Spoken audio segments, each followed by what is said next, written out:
when every bruise looks good on you. Tell me who knows you're on blue, when every bruise looks good on you. You found out that nobody is perfect, and you doubt that anything is worth it. Look around, the world is a circus, you're on blue. So provoking, I forgot to mention, are you joking? I need some attention, and nothing's working to change your direction. You're on blue. Who knows you're on blue, when every bruise looks good on you? Tell me who knows you're on blue, when every bruise looks good on you. Why won't you hold my hand? Are you gonna deny this? Do the best you can. I haven't got a plan, but I'm gonna survive this. That's just who I am.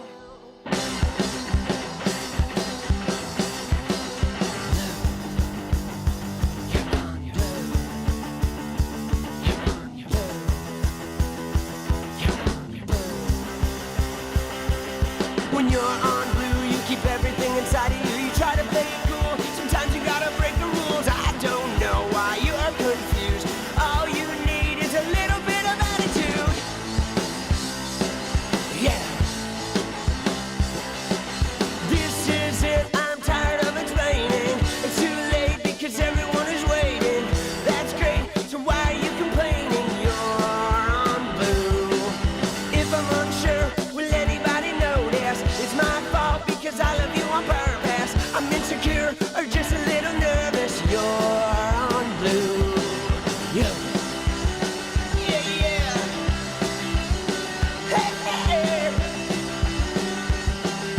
Starting to enjoy the view. I'm all about the attitude.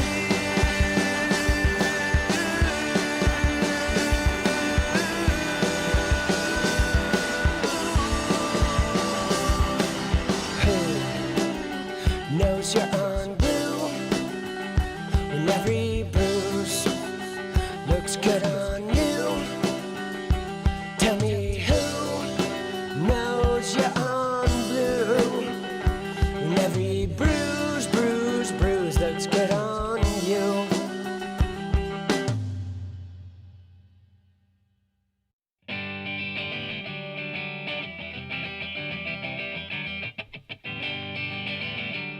Freedom. Come on! Yo!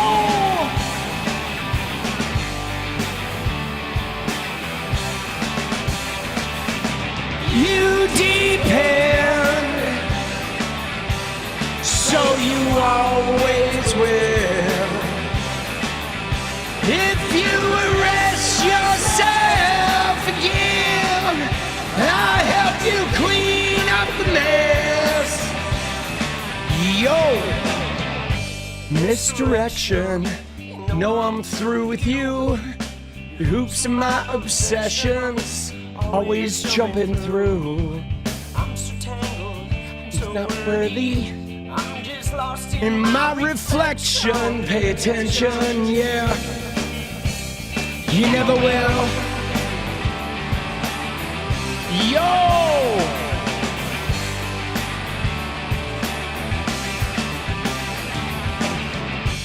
I will overanalyze and fall victim.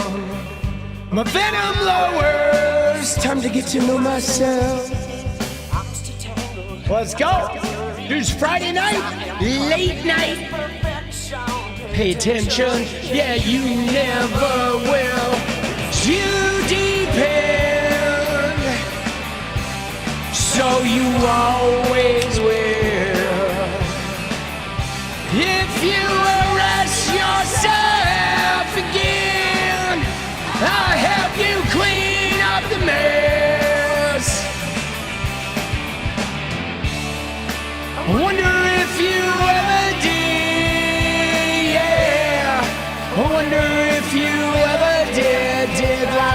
did. I wonder if you ever did. Yeah. I wonder if you ever did like I did. Yo!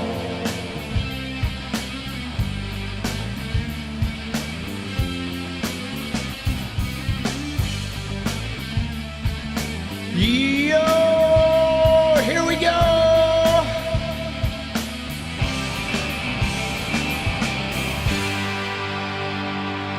I just wanna be free!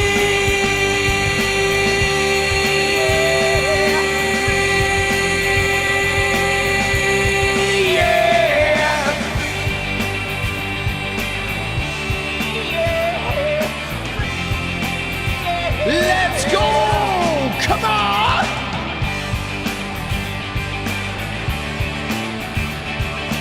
No, no, no, no, no, no, no, no, no, no, no, no, no, I wanna be free! I wanna be free! I'm mad! Free! Yeah, yeah, yeah!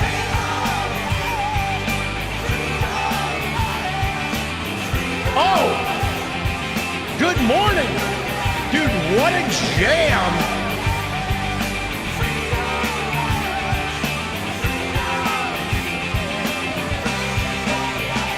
Dude, let's go! I have a funny story about that song, okay? So that song, you ready? That song was with my band Full Blown Red. And the way that recording came about was pretty wild. Like, we were recording at my friend's studio, but I didn't have a lot of money. And my friend kept bumping us because he was giving me like a low rate. So he would bump me for higher paying work. And I knew we were moving. We had to get this thing done. And then we found this guy named Brendan Lynch, I think was his name. Right? And yeah, Brendan Lynch, I think. He had just gotten signed to Atlantic Records. Okay. He was a musician.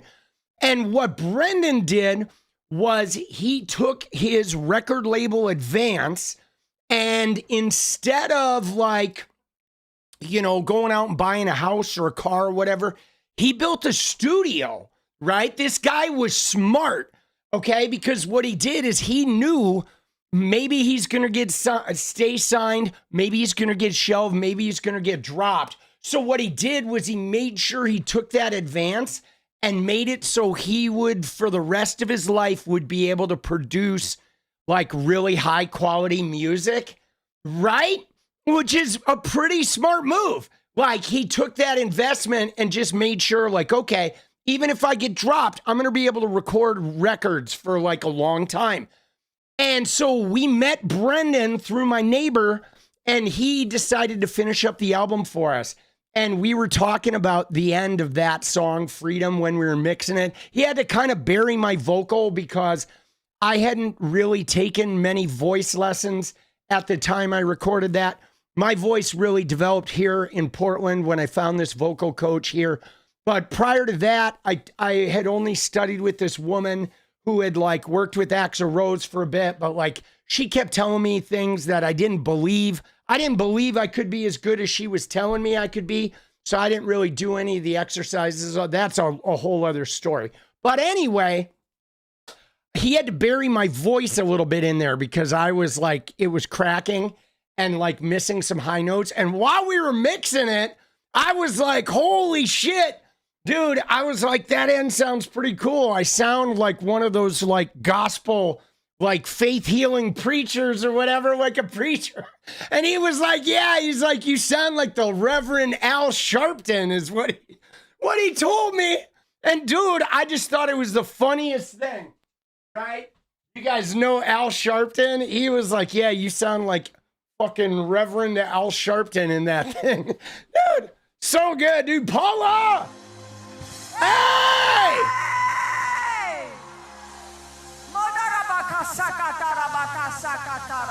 Let's go. 𝗙cie𝗶𝗆𝗆𝗃. Dude, bass notes. Thank you for the gifted membership. I saw that early on when you first got in there. Dude, what a day, guys. Holy shit, what a day. Like, dude, the Mariners fucking won. That I slept way late. I slept about 4 hours longer than I was supposed to. So I was behind all day. Plus I was on Twitter. I spent too much time on Twitter today, guys. So I got a little behind in my videos. And that's why we're doing a late night stream. It took me a while to get my videos done. I did get a little distracted, got a little behind. And but I got caught up, which is good. The Mariners did win, which was nice, right? The Mariners game, dude, it was like 0-0, like going into the 10th inning, right? Dude, I know that Paula scream, she screams like me, guys, in that scream. That's like, she's doing a me scream. That's why I do it so well, is because she screams just like me, right? But, dude, the Mariners game was great. Cole Young, baby, triple in fucking OT. Oh, amazing. Oh, shit, dude, so that was good. But she does scream a lot like me. But I think she's crazy like I am, guys. I'm telling you, right? Like I had somebody today on Twitter. I made some comment about the Bible. You know what it was? I think it was 𝗙𝗽𝗃𝗍. Okay? I think it was 𝗙𝗽𝗃𝗍. She, in New Jersey, she was getting sworn in, and she didn't use a Bible. She used the New Jersey Constitution. And of course, all the right-wingers were like, oh, they were all bitter, like, oh, she's not using a Bible. And I was like, good. It's good she's not using a Bible, because the Bible is like, you know, melting people's brains right now, right? And people got in there and were like, you should read the Bible. And I told this person, too. This person left like 20 comments under all my shit. But I was like, yo, I've read the Bible multiple times. I studied to be a pastor when I was a fucking teenager. I was brought in, indoctrinated with religion from the earliest age of Sunday school. I got confirmed in the Moravian church. We have Catholics in my family. I've been saved while Assembly of Godders were speaking in tongues. I had family members that are still Assembly of God people that lived in a religious commune in Eureka Springs, fucking Arkansas, right? That now they fly medical supplies and build churches in Romania. Like, believe me, I have been so intertangled deeply with religion, it's not even funny. My issues and opinions of religion are not based on ignorance. They're based on intensive familiarity with like so many different aspects of what religion is. And at the end, I think the Bible it's a compendium, a collection of some very interesting stories that were told orally and passed down over 1,000 years. And then they were compiled and organized and arranged and altered for another 1,000 years. And if you want to live by that shit, that's fine. It's like, it's a decent book, but it is filled with hypocrisy. And it is filled with like all kinds of like weird inaccuracies. It's not remotely true.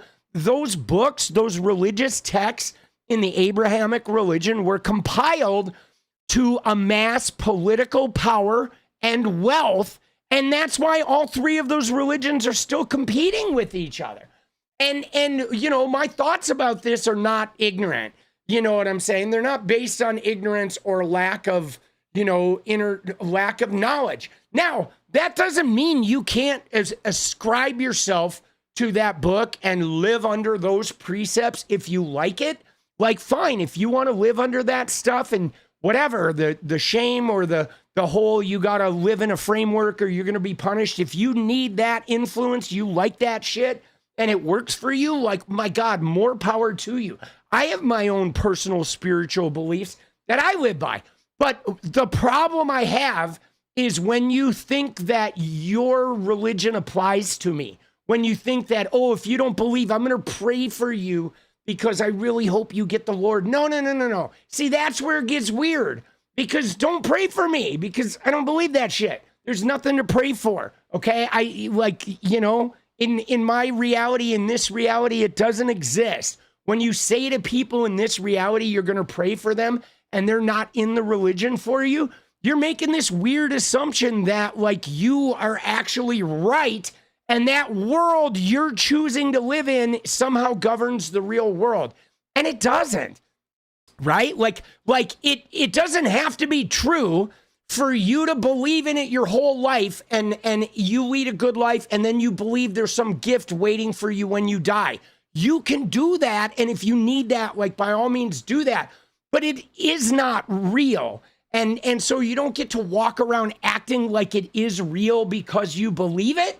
And I think though, some of them feel like they have to, like, well, why am I doing it if it's not real? If it doesn't govern you, and I'm just choosing to live with this, why am I doing that? It has to govern you, or else I'm like wasting my shit. And it's like, well, that's your problem to figure that shit out. That is yours to answer. You know what I'm saying? Like, and so that's where it gets weird, guys. It does get a little weird about that stuff. You know, because because I mean, for me personally, like, even if you take aside all of the, like, the creation, the patriarchal influence, how they use religion to justify monarchy and all that, forget all the political and monetary shit. I mean, for me, just based on the ethos in that book, that there's a supreme ruler who, if you don't obey and submit and bow down before him, he's going to punish you for eternity.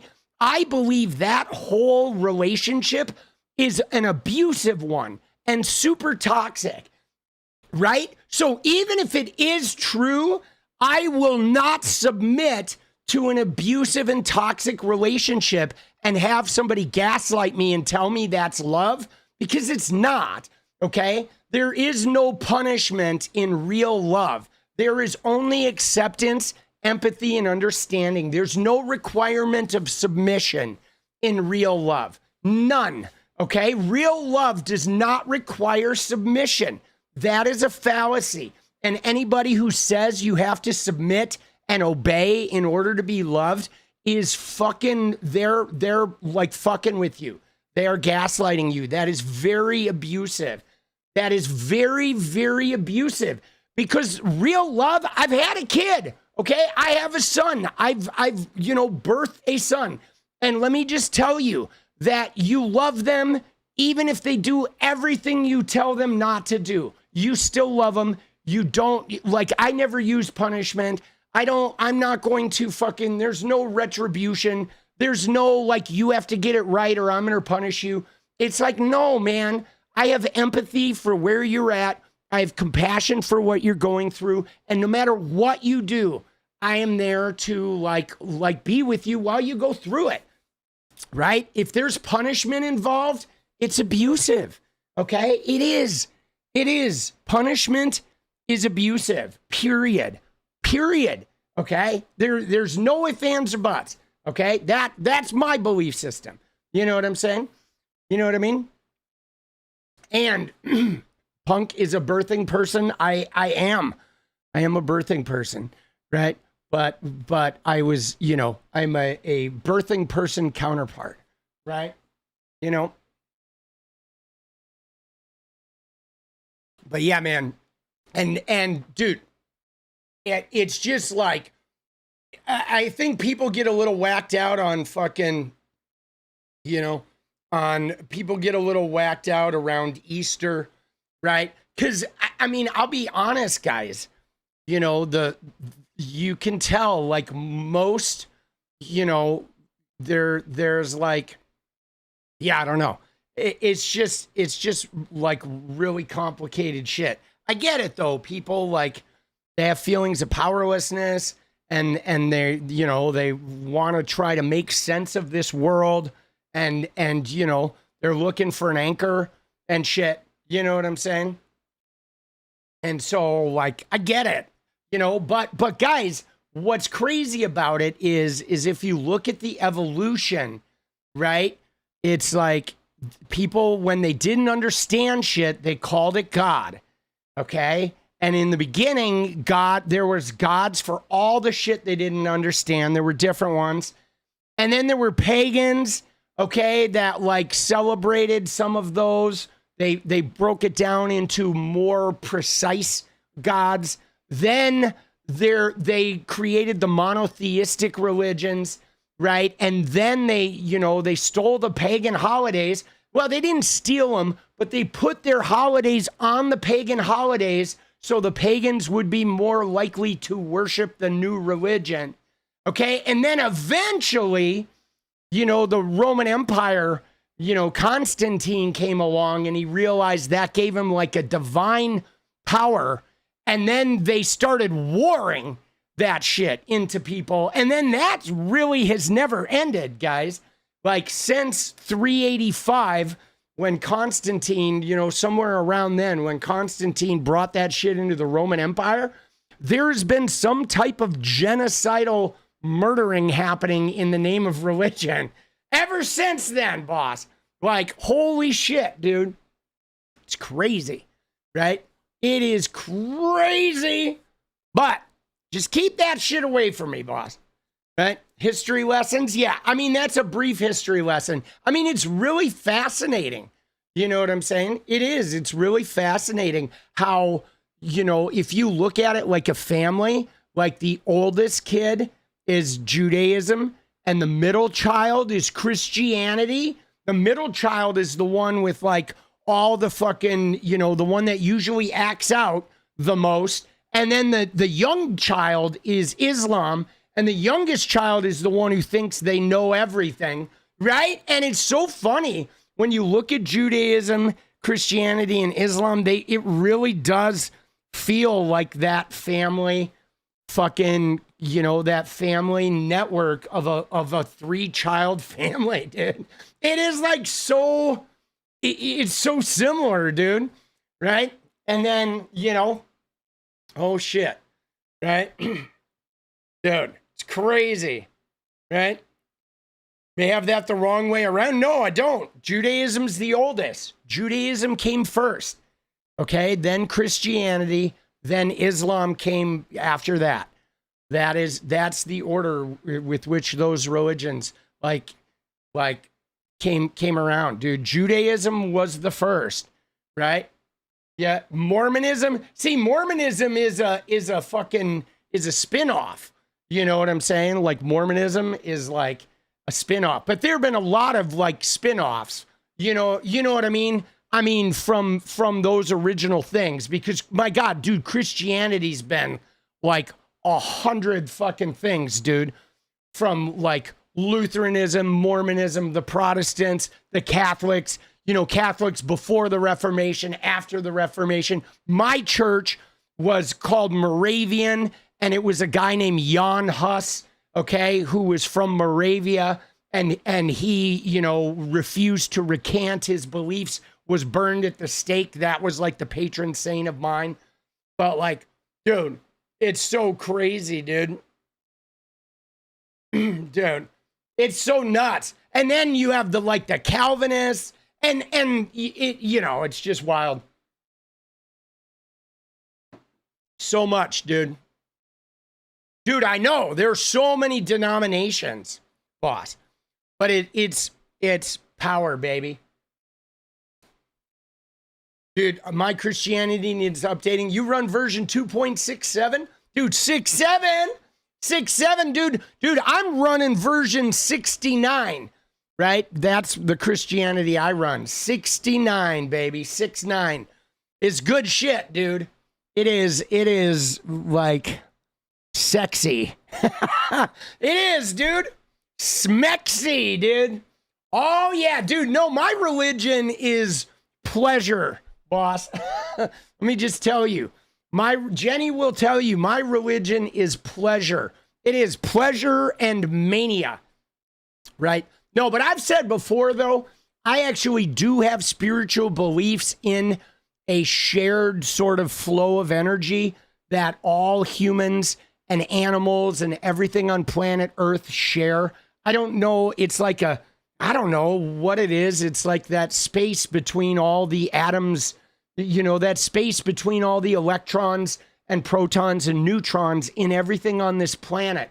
that I swear to you, it's an energy that you can put love and kindness and empathy into it, and it will reverberate across the world. And you can pull ideas from there. Like every song lyric I've ever gotten, I pulled from that energy. All my great ideas that have popped into my head at like 4 a.m. come from that energy. And so, but it's nobody owns it.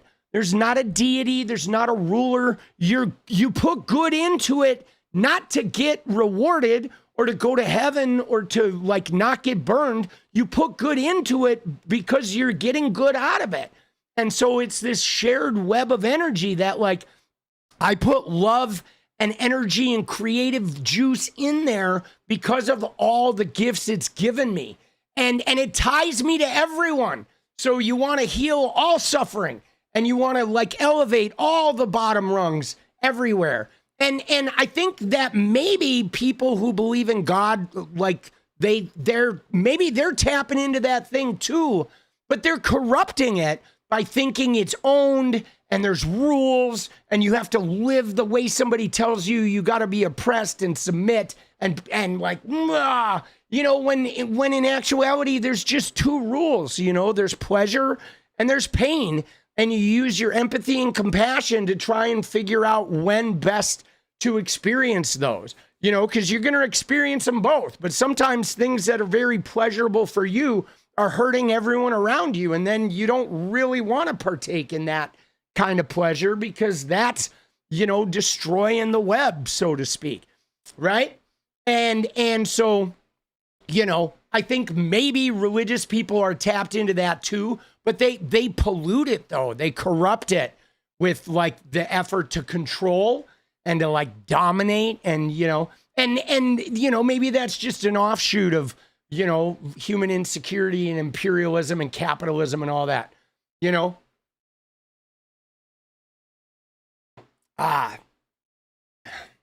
You don't remember feeling threatened raised as a Catholic? Well, I don't think most Catholics grapple with shame, okay?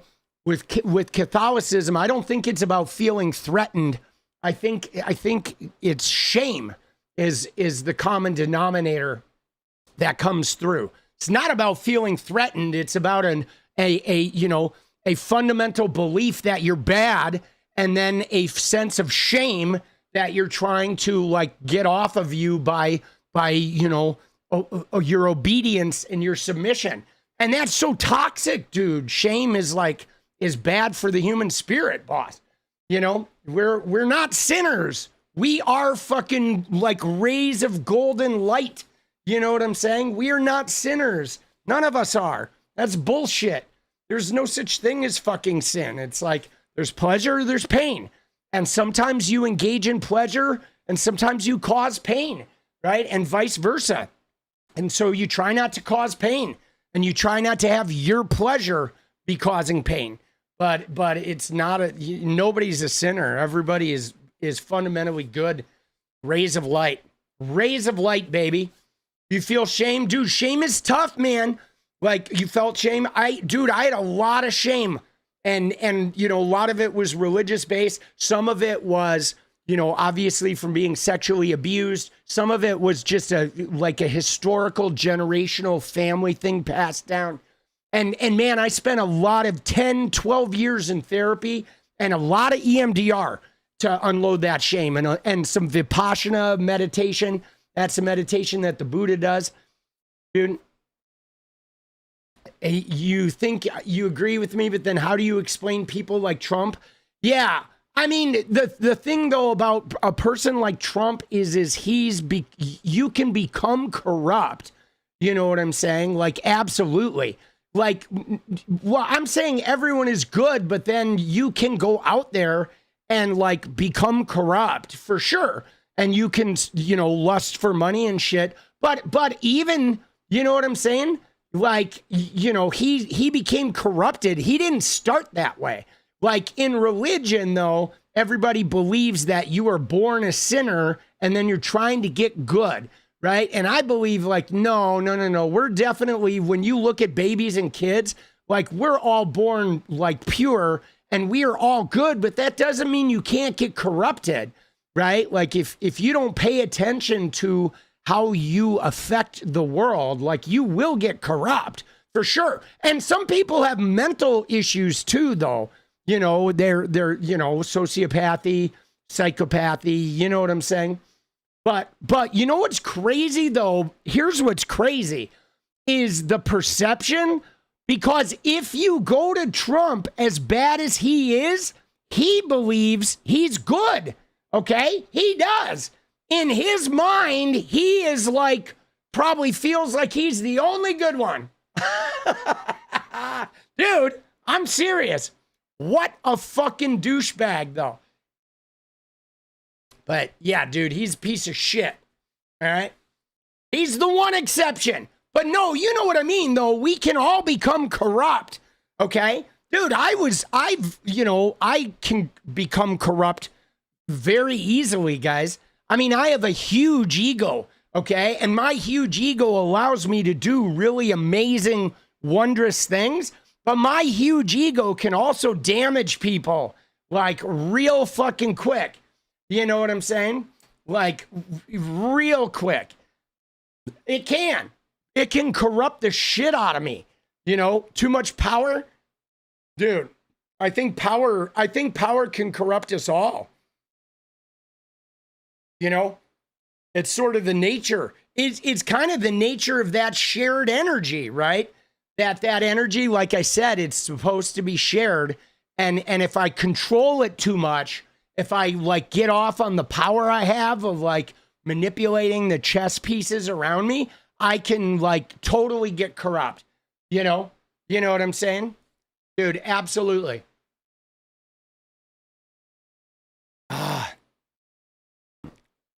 I'm a sinner. Dude, let's go. You're not corrupt. You're just honest. I mean, I don't think in general I am corrupt, but I can get corrupt for sure. Dude, I can. I think we all can. You know what I'm saying? Dude, corruption is, you can choose that path, right? Dude, I mean, for me personally, guys, I've always realized that I have to keep a healthy eye on my own behavior. And you know why? Because I am so competitive. So when I'm going and trying to achieve something and there's a bunch of other people around me that are trying to achieve it, I have a tendency to I'm going to knock all of them out of the race and make sure that I get the thing we're chasing. And I got to be real careful with that instinct, because that instinct can sometimes make you step on people, that over competitiveness. I've been known to do that sometimes, not intentionally, but just being a little cutthroat in the pursuit of my dreams, where nobody's getting in my way. And if you think you are, you're going to get taken out. I gotta be all right, slow it down. Dude, we go to Christmas, okay? We go to Christmas at Jenny's house. We'll be playing board games. There have been times where her dad has even said yo, do you have to be so competitive? Bro, what are you doing? We're literally just playing a board game. And I'm oh, why? You can't take the heat? It's dude, all right. Breathe, slow it down. Dude, I just am fiery. I mean, I was the youngest of 7 kids. So I grew up having to fight for it, boss.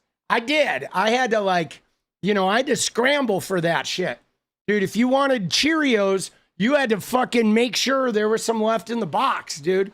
You know what I mean? You had to and I'd see them climb a tree, and then I was going to climb the tree. My mom's you're in 1st grade. I'm I don't care. I can climb better being in 1st grade. Let me get in the tree. Oh, all right. But it can be really good, though, guys. That type of competitiveness can be really good. It can really help me succeed at shit. You know what I mean? You're an only child. You're not competitive. Yeah. My son's an only child too, Rachel, and he's not super competitive either. I mean, in fact, he says that like he feels bad when people lose. So sometimes when he's competing against someone, he doesn't want the other person to feel the bad of losing, that like he'd rather feel that pain himself and let them feel the joy of winning, which is really, he's not an only child. He's an only child in this family. I mean, he had a sister, his mom, he had a sister when he was like 15 or some shit, 13 at his mom's house. But for his first like 13 years or whatever, he was an only child, right? I mean, that's basically an only child. And then he has like a sister, a half sister, right? But he was 13 before she showed up. She's calling him out. Yeah, but I don't know. When you're 13 years with no other sibling, I sort of consider that an only child, because I feel like you're pretty formed by the time you hit 13. Then he did have a half sister in one of his houses, but like it's very different than, growing up with a sibling, all the time, I think, but I guess, for me, I also, though, became like an only child, because eventually what happened was all my siblings were gone. And for me, like the last 4 years of my life or whatever, 3 years, I was an only child, right? I think, the last 3 years of my life, I was an only child. So I started the youngest of 7 and I finished an only child, Your son was 16 when his dad had another child. Yeah, Bryce was like that. I don't know. I think he was 13. How old was he, Jenny? When she had that kid? I don't even know, dude. Was he 10? Maybe it was earlier. But Bryce was an only child in this house. All right. It's the important house. Kidding. Yeah.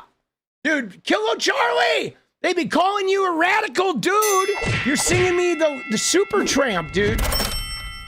They'll be calling you a radical. Dude, I loved Supertramp. The Logical song, that's what that lyric is from. That Kilo Charlie with that dono dropped in. Dude, that's a good song, dude. I love Supertramp. Dude, I loved the Logical song when I was a kid, man. What would you say? They be calling you a radical, a miracle, and cynical. I can't remember all the words, but it's a good song. There's times when all the world's asleep, the message runs so deep. Please tell me who I am. Dude, let's go. What would you say if they be calling you a cynical, a miracle, finical, spinnacle?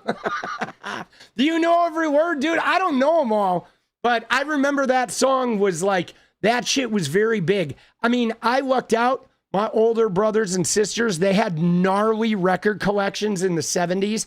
So when I was in first grade, I was like listening to, like Fleetwood Mac and ELO and Supertramp and REO Speedwagon and fucking like all of the 70s bands. Dude, Peter Frampton, like everything, dude. They had so many. It was like an oasis. And then my mom and dad were obsessed with country. So I also got to listen to like Conway Twitty and Loretta Lynn and, fucking Tanya Tucker. Dude, Jenny hates Tanya Tucker. I still listen to some Tanya Tucker, dude. She hates I'm So Lonesome I Could Cry, dude. She hates that song. Dude, but all the country music, which I hated, like Engelbert Humperdinck and Freddie Fender and all that shit, I hated that when I was a kid, but I learned to appreciate it later on when I became a musician. I was like, one night, the one of those like country music box sets came on at like 3 a.m. on TV, and I knew the words to every fucking song. I was just crying watching this commercial. And so I ordered like a 10-disc set for like $120 or some shit. Dude, at like 4 in the morning, I was like 30 and I was like, holy shit, I reacquainted with all that country music. Dude, it's good shit. Dude, I had an emotional fucking, I had a 𝗙𝗍𝗏 moment, dude. Let's go. Let's go. Bowie is famous for first time wearing makeup and costumes. I don't know. Did Bowie do that before 𝗙𝗍? I don't know. I don't know. Like, I think 𝗙𝗍 may have done that right before Bowie, or right around there. Dude, they were like, they had to be like neck and neck. Dude, let's go. Dude, I was a big 𝗙𝗍 fan. They were my first love. All right, you ready for some politics? Let's go. Did Bowie do makeup before 𝗙𝗍? All right. I'm gonna look into that, dude. Let me see.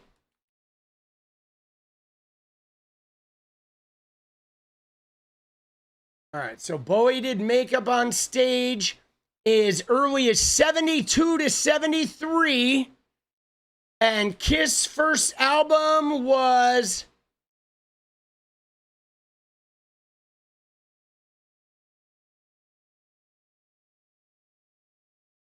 was 74. You're right. No, Bowie did it right before them. All right. Because 𝗙𝗍 formed and they did their album photo shoot on January of 74. Okay. So when did they start doing makeup?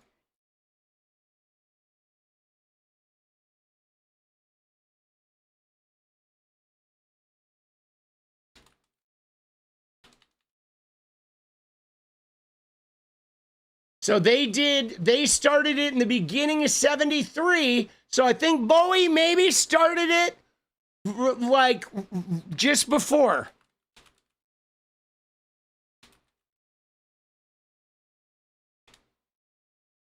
The AI says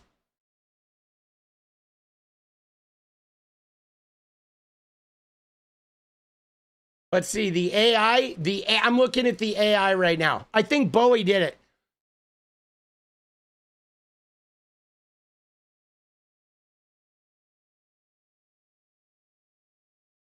Dude, the AI is not answering.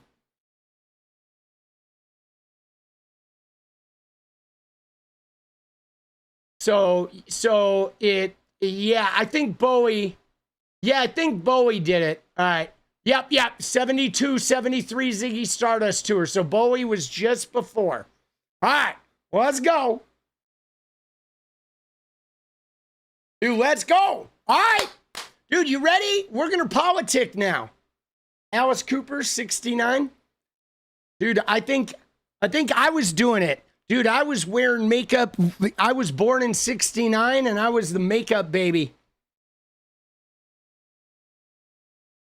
New York Dolls. I mean, Bowie got it from somewhere, right? I mean, if you want to get real, I'm sure there were some minstrels back during the French Revolution, right? That were, had makeup on, or you can go all the way back to Shakespeare. Like, you know what I'm saying? Like, give me a break, dude. There were minstrels singing in makeup all the way back in the 1400s. Yes, Mother Vincent. The minstrels did it. Dude, fuck that, bro. It was Chaucer that fucking started that shit. Dude, oh, the geishas. Oh, I hadn't even thought about the geishas. You're right. Dude, the geishas were doing it even before Chaucer, right? Like, oh shit, now we're going way back, dude. Now we're going way back. Dude, we're going back long before the fucking Canterburys were looking for some tail. Oh, shit. Dude, the Canterbury looking for some tail, baby. All right. Bringing it back down to earth. I'm just riffing now. Dude, I'm just riffing. All right, let's go. Dude, let's go. Let's go. It's off to bed we go. Dude, no, we used to sing that song in college. 𝗙𝗑𝗽𝗑, it's off to bed we go. Dun, dun, dun, dun. And everyone was trying to date the 𝗙𝗪𝗪𝐽. Oh, shit. Oh, dude, fraternity life was some crazy times. All right. So, dude, there's a lot of shit to look at here today. All right. We're going to look through some stuff, dude. Arthur Brown Fire, 1968, first rocker makeup. All right, dude, history buff. Dude, this guy, look at history buff. It's in his name, dude. His name is History Buff 1017. Coming in hot with the Arthur Brown Fire in 1968. Dude, I love that. Oh my God, dude. History buff coming in hot. Let's go. Oh shit, dude. Yeah, dude. Arthur Brown, dystopian banana. That's what history buff just said. Dude, history buff is coming in hot. Okay, guys, let's do some politics. Okay, let's look at some political shit. I found something in here that I want to look at, guys, that is not on the title. We're going to get to the title shit, but let's look at this little MS Now video. Okay, because, right, I did a video today. Yesterday, we talked about the big news of Pam Bondi obviously getting fired, right? Now, the big question, though, on everybody's mind is why did she get fired? Okay? I mean, you know, it's Trump. We will probably never know because whatever he says will probably be a lie. And so everybody's going to have their own, like, idea about this. But I thought this is something I've heard that also possibly tracks. We, you know, in the video I made today was about the 𝗙𝗪𝗏 situation. You know, obviously I've talked about MAGA wanting arrests and us thinking, right, if you don't know about the 𝗙𝗪𝗏 situation, that's Trump thinking that Pam Bondi leaked some information to the LA Times or to the Washington Post about a smear campaign they're trying to introduce into the California governor's race. Okay. Some of it was MAGA wanting arrests, maybe Trump being upset that there were no arrests. But this little MS Now video has an interesting angle too, because the Oversight Committee had subpoenaed Pam Bondi to testify about the Epstein files. Okay. And we know that mistakes were made with the Epstein files. Okay. And let's just track Bondi's whole relationship with this shit, because she came in, guys, very gung-ho about the Epstein files. Bondi was. She was gung-ho. She was doing Fox appearances. Yeah, it's on my desk. We're going to release it soon. We got this. Blah, blah, blah. Right? You remember? It was like a really big deal. Okay? And she was making a huge deal about this. Then she had the binders situation and the PR event, and then she buried it all. And you know, Todd Blanche sort of became the point man. And remember, she had that big fight with Dan Bongino that we never knew what that was about. But you remember there was like an epic fight with Dan Bongino. Okay, a serious brawl at the beginning. Remember? That was like pretty, I don't know. Everybody sort of thought, gee, why were they fighting? Bongino walked into her office. There was some hubbub about that. So, yeah. So I don't know, but I think this video is actually pretty intriguing. Let's check it out. Joining us now for live reaction, Democratic Congressman Seth Moulton of Massachusetts. Congressman, good to see you. What's your reaction to Pam Bondi being fired? I mean, look, I agree with what 𝗙cie𝗵𝗆𝗆's just said. As she is an extremist, she's petulant. I mean, she comes to Congress like a child, and it's embarrassing for the whole institution. But let's be more specific about what's going on here. She was about to be deposed in the Epstein case. Yes, That's why Trump got rid of her 12 days before that was supposed to happen. And he's put in place someone who did a sweetheart deal for him with regards to Epstein, the guy who went down and interviewed Ghislaine Maxwell and got her out of a maximum security prison, got her all sorts of favors that criminals like her are not afforded, all because she's willing to do favors for the president of the United States and help cover up his biggest political liability. Robert Garcia, who you know is the ranking member on that committee, is intending to try to still get her to testify. They absolutely should. Do you see a possibility of that happening?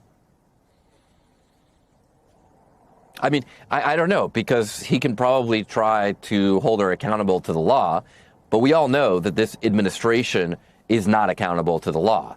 And so I expect Trump to do everything that he can come up with to try to get her out of testifying, because it could be embarrassing to her. I mean, remember, she's the one who said she had the Epstein files on her desk.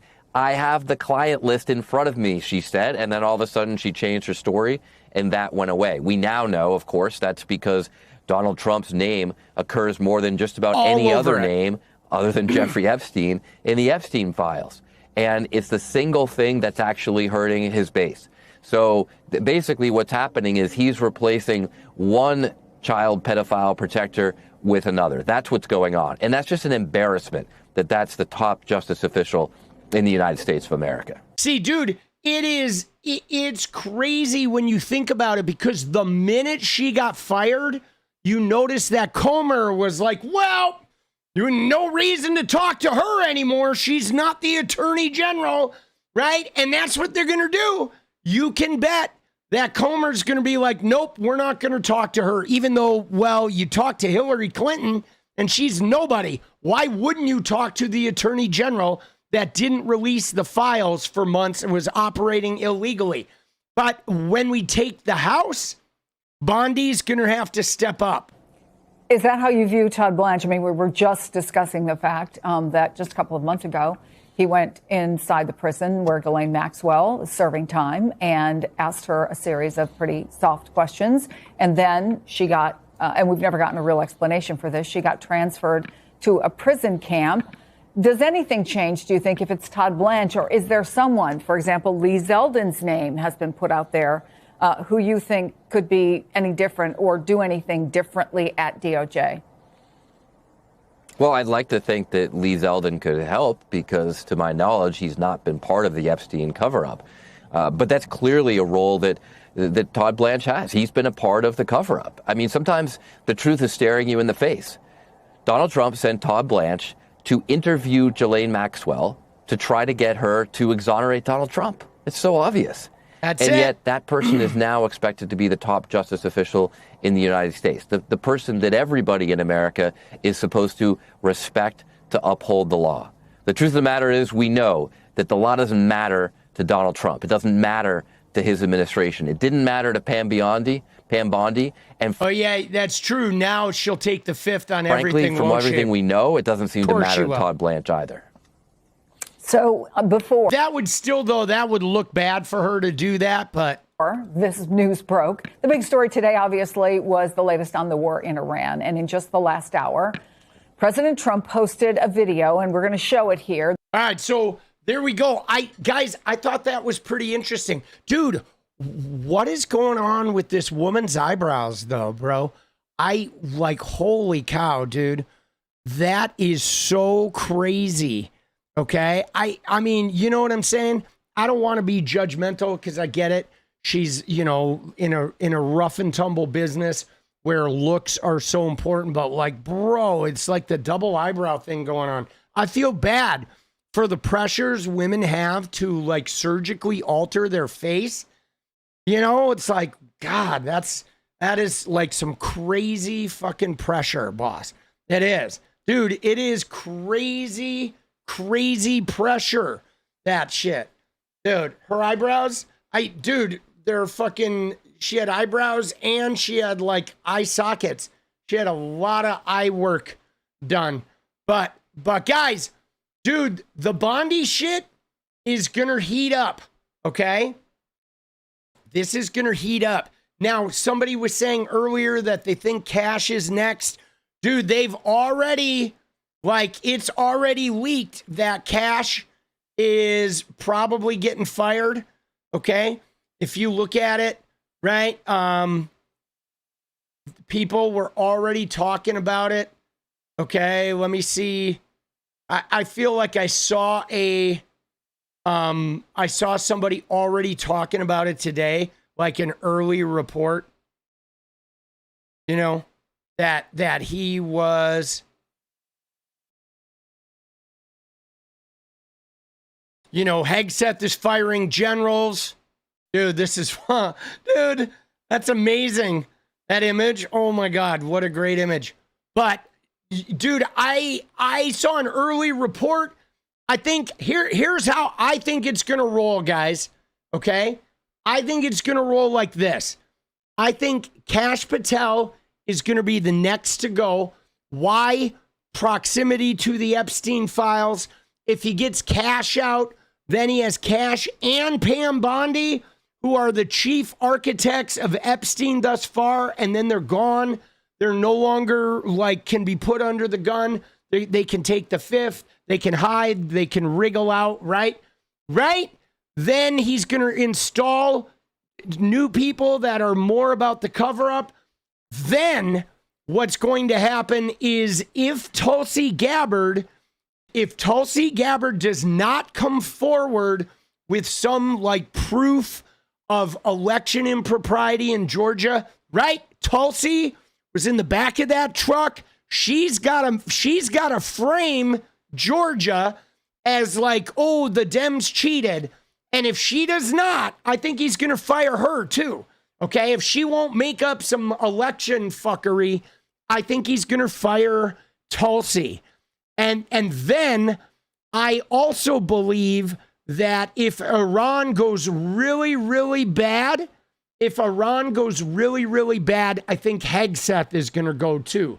You've noticed Hegseth is firing generals, okay? And so I think Hegseth is preemptively trying to, like, you know, do something that will protect him. But I think he's ultimately probably going to get sacrificed as well, because Trump may find no other way of getting out of the Iran situation. Okay? And so, yeah, I mean, we'll see. At this point, it's a crapshoot. What I do know is this. You ready? I do know that Trump is fucking freaking out, bro. He is like panicked, scared, desperate. Okay? And now he's trying to, like, you know, make heads roll. Okay? He is seriously desperate. And you can see it, guys, in this decision.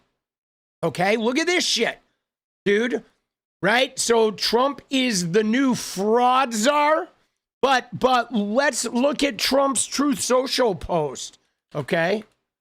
Because it's very interesting what Trump says about this.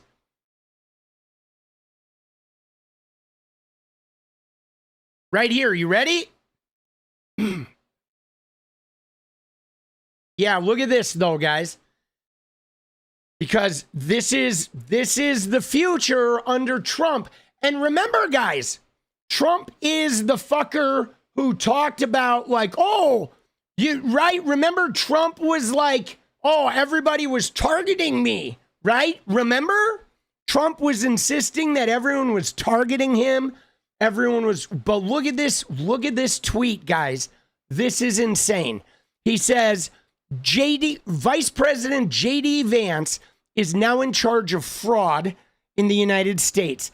It is massive and pervasive, and the job he will be doing in conjunction with many great people within the Trump administration will be a major factor in how great the future of our country will be. We will call him the fraud czar, and his focus will be everywhere, but primarily in those blue states where crooked Democrat politicians like those in California, Illinois, Minnesota, Somalia, beware, Maine, New York, and many others have had a free-for-all in the unprecedented theft of taxpayer money. But guys, look at those states. You got Gavin Newsom, 𝗍𝗩𝗡𝘳𝗠, Tim Walz, Janet Mills, okay, right? Who like went against him with the transports, and Kathy Hochul and Hakeem Jeffries and Zora Mamdani, even though Mamdani's probably like the third wheel in that, but Chuck Schumer, okay? Dude, it's always political enemies. Newsom and Schiff, 𝗍𝗩𝗡𝘳𝗠, right? Walz, Janet Mills, and then Hochul, Hakeem Jeffries, and Schumer. That's it. Now, guys, you ready for this? Listen to me close here, okay? Because I'm going to telegraph something to you. How can you even begin to seek out fraud of Medicare and Medicaid, and you don't go to Arizona and Florida, guys? Give me a fucking break, okay? Florida is the retirement capital of the world, okay? I guarantee you there is massive amounts of Medicare and Medicaid fraud in Florida. Massive. There's probably massive amounts in Arizona. The retirement communities, give me a fucking break. I'm sure there's also plenty in California. I mean, I'm sure they're everywhere, okay? They're everywhere for sure. It is, because we don't have a good, we don't have good controls on this type of stuff. But if you're not going to Florida, like, give me a fucking break, dude. Okay? All right. And he says, though, primarily in those blue states where crooked Democrat politicians have had a free-for-all in the unprecedented theft of taxpayer money. The numbers are so large that if successful, we would literally be able to balance our American budget. Dude, that's bullshit. Raids have already started in LA. Good luck, JD. So yeah, so there's his big announcement about JD, the fraud czar. But guys, they're targeting, okay? They are targeting, and he is trying to ruin potential presidential nominees like Gavin Newsom and 𝗍𝗩𝗡𝘳𝗠, and he then is going after all of his enemies, right? I mean, think about this. Like, they had Doge, and Doge didn't find anything. I mean, dude, there's fraud out there, right? But, hold on, we blew out the chat. But, dude, we could eliminate a lot of the fraud, guys. We absolutely could. Okay, we could eliminate a lot of the fraud with, nationalized healthcare, and right? If there was nationalized healthcare and a rigorous, monitoring team, it's not like this shit couldn't be managed. Okay, but here's the problem, guys. The problem is this. The problem is there's federal money disbursed to states, but states don't have the money or the infrastructure to monitor all of that shit. And a lot of shit has moved online, but fraud is like an ever-present problem. I mean, you have huge amounts of right? You have huge fraud prevention teams to eke this stuff out in businesses and stuff. And so we could absolutely have national health care, and then we could have federal fraud prevention that has offices in every state that verifies and double checks all of this billing and shit. I mean, guys, a lot of it's the billing, okay? And they're doing it. You ready for this? They're doing it. Yeah, no, I know. Nobody's covering the fucking national debt and shit either. But there is also fraud in insurance companies, like insurance fraud. I mean, dude, Donald Trump released more fraud, like people convicted of fraud already in his term, than all of the fraud currently in the U.S.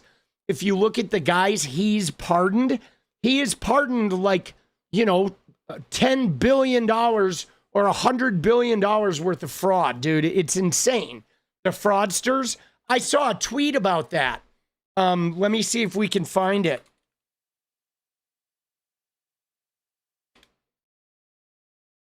Right? Look at this. Yeah, here it is. Look at this shit. Okay, Jason Galanis, 200 million. Joseph Schwartz, 38 million. Lawrence Duran, 205 million Medicare fraud. Carlos Watson, 60 million investor scam. Trevor Milton, 20 million investor losses. Todd and Julie Chrisley, 30 million bank fraud. Devin Archer, 60 million bond fraud scheme. George Santos is up to $1 million in multiples. Michelle Fiore's charity fraud, right? 𝗙𝗪𝗏, campaign finance. Scott Jenkins, bribery. Paul Walzak, 10 million. I think altogether it adds up to like over $1 billion. Okay? And dude, isn't that crazy? That's all in like 1 year, dude. It's insane. He's pardoning fraudsters. Oh, there's 𝗙𝗪𝗏. Hey, hey, hey. Goodbye. Dude. Oh, shit, boss. Yeah. I mean, bro. So, I mean, he is hunting, okay? He is blue state hunting. Now, here's the deal, okay? I don't think this fucking matters, bro. Okay? I don't. I mean, if they want to root out fraud and find fraud, great. By all means, find fraud and root it out. We should. We should have a national. I mean, guys, can I just tell you? You ready for this? I know Texas, 200 million. Yes. Can I just tell you guys? If Trump really cared about fraud, he wouldn't have disbanded like the inspectors general and shit like that. Like, he's removed every watchdog group in government. So we know this is all just a witch hunt of Democrats. But here's the problem, guys, is I don't think anyone cares. I don't think like chasing fraud in blue states is going to inspire the Republicans to come out en masse for a government that's not passing any legislation, for Trump, who's, you know, kowtowing to Israel, giving money away, starting wars, raising prices. Like, they're not going to get inspired with his little fraud game. And nobody in the Democratic or independent wings, they don't even care at this point. Like, everybody is so over Trump that I think they would literally vote for a fucking bank robber. You know what I mean? You could have Bonnie and Clyde running for Congress, and people are like, dude, I'll take Bonnie and Clyde over the Republican douchebag. Dude, you know what I mean? Like, people are so done with him that Ted Bundy, if Ted Bundy were still alive, this would be the election where even Ted Bundy could win office if he was running against a MAGA Republican. I shit you not, guys. It is that bad. It is that fucking... Dude, Afro Man, get him in there, bro. Dude, Charles Manson could be running. Dude, Charles Manson is taking it, boss. I'm telling you, he's going to win. Dude. Fucking A, boss. Dude, they're going to get him. Dude, Ed Gein. Oh, my God. Somebody's exhuming Ed Gein's body. Dude, Ed Gein was from Wisconsin. So he was like a local serial killer. He was one of the early ones, too. In like the 50s, right? 50s, maybe early 60s. Dude, I think it was the 50s, though. Ed Gein is the guy who they loosely based Texas Chainsaw Massacre on, right? Dude, he was in Wisconsin. He was like gnarly, bro. That means we're probably going to have Nick Fuentes or Jake Paul for president. No, we're not. Dude, I wouldn't worry about that, guys. Okay? FDJT, let's go. Dude, the biggest fraud in America. Yes, Joey. All right, somebody asked for a dance party. Dude, let's go. Dude, we're doing a dance party. We're going to get it. We're going to get it going. Light blue and higher, 30 minutes.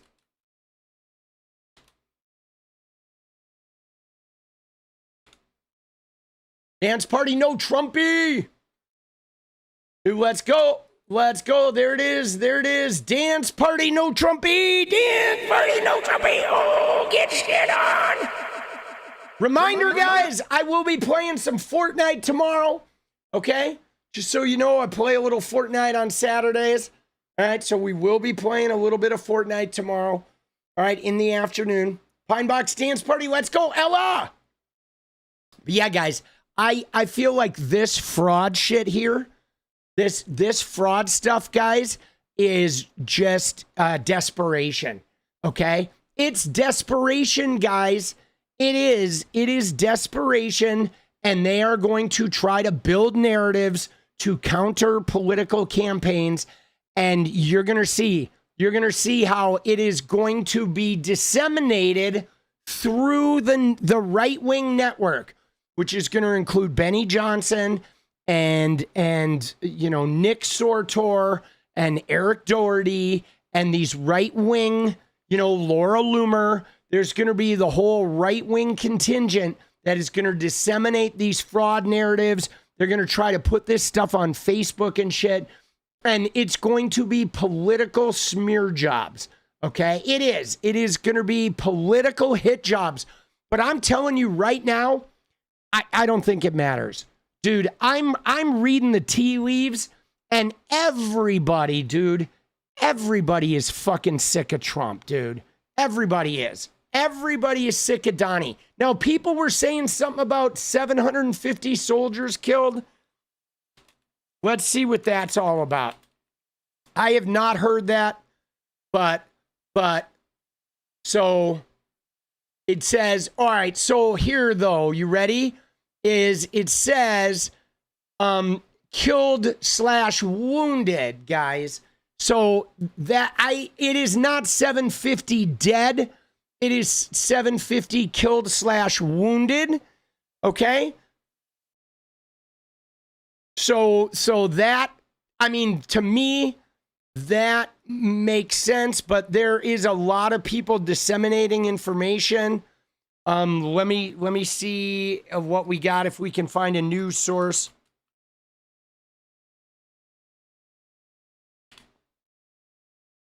So there is a story from The Intercept here, okay?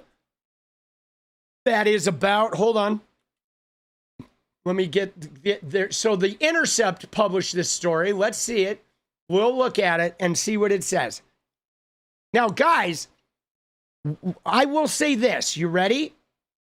What I will say is that 100%, okay? 100%, guys, they're lying to us, okay? The U.S. government right now, under Trump, is lying to us everywhere.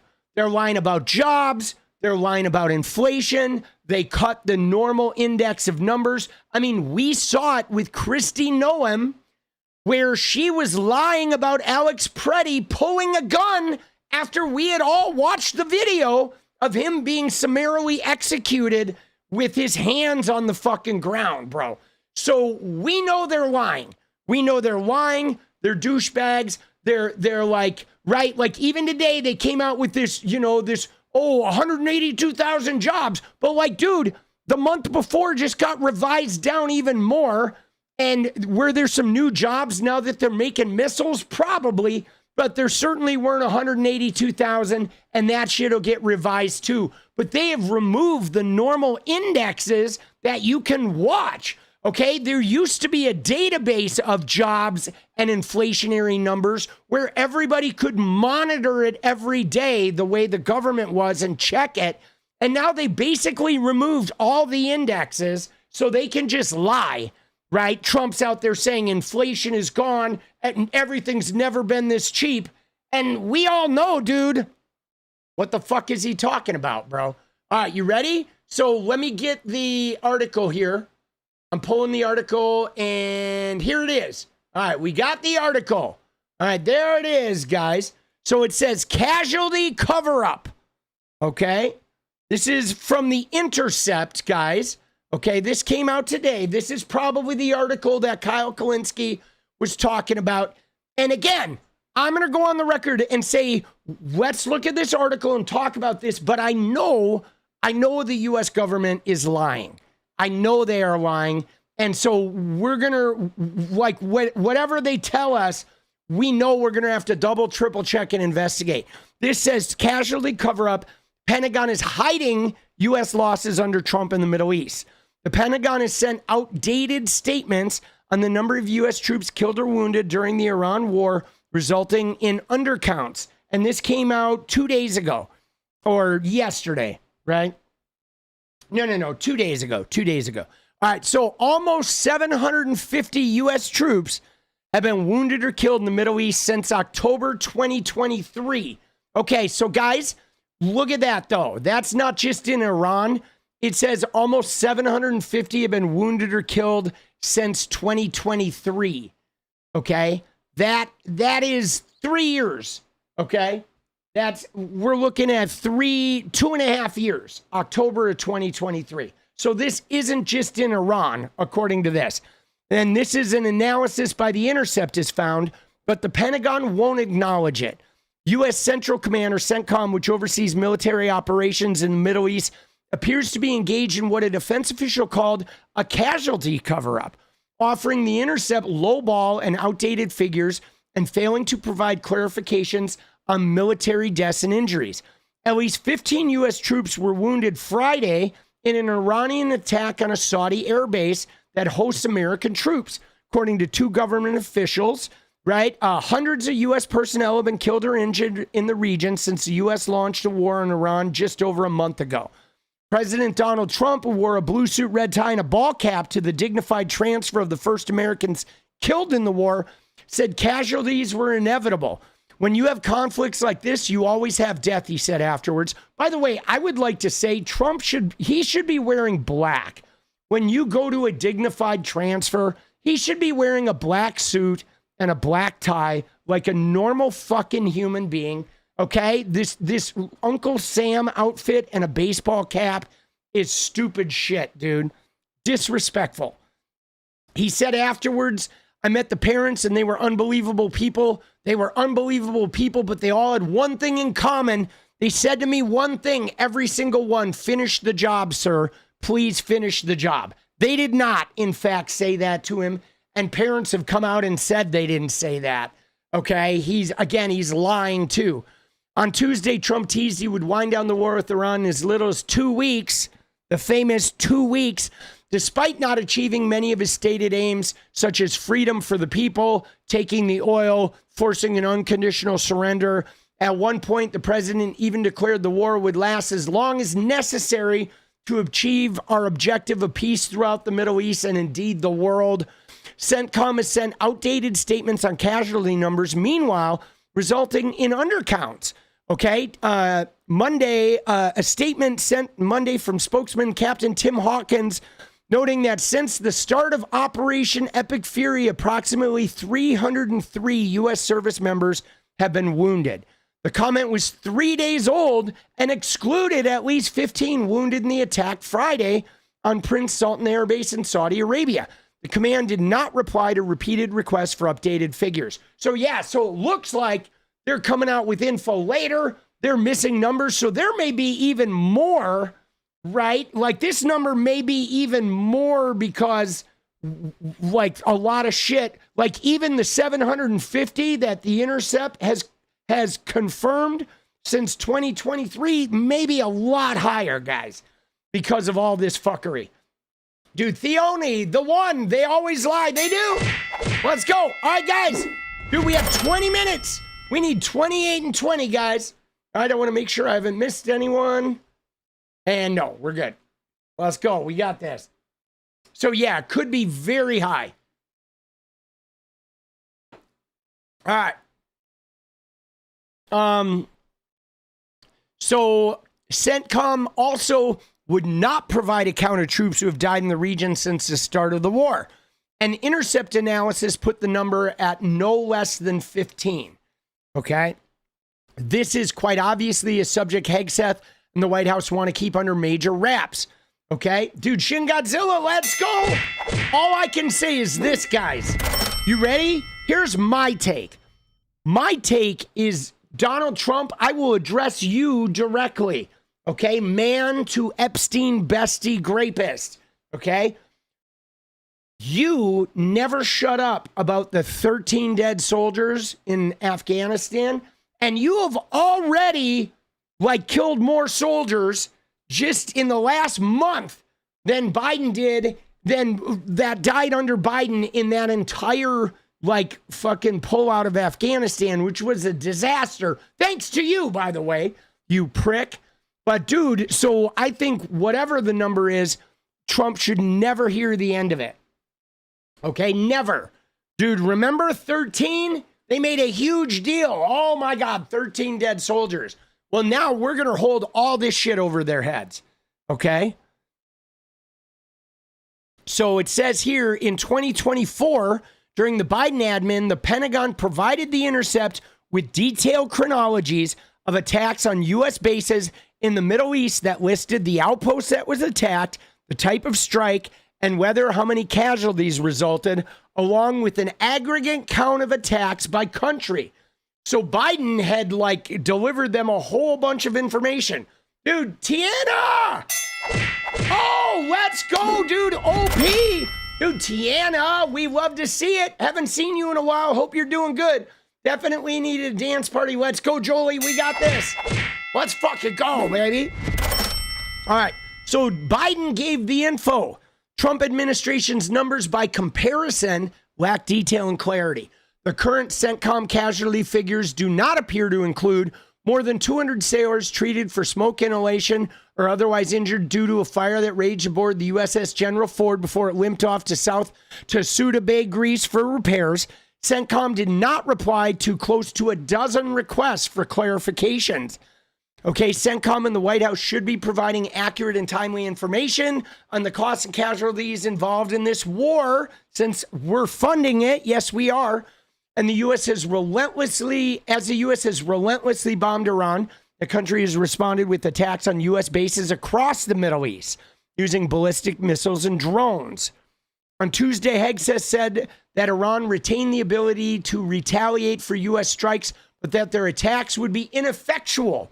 Okay, yes, they will still shoot some missiles, he said, but we will shoot them down. Now, we've seen that Iran's attacks have been actually pretty effective thus far. The war crimes USA are committing aren't being reported. Yeah, no, that's true, right?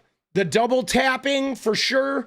And guys, the bridges and some of the infrastructure attacks, I know they're trying to say with the bridges that military things cross those bridges. But dude, if military may drive over a main highway bridge, but you can't take out a main highway fucking bridge that feeds all of your city just because military drives over it. You're only supposed to be taking out bridges if there's a bridge right in front of the base, you can take that shit out, right?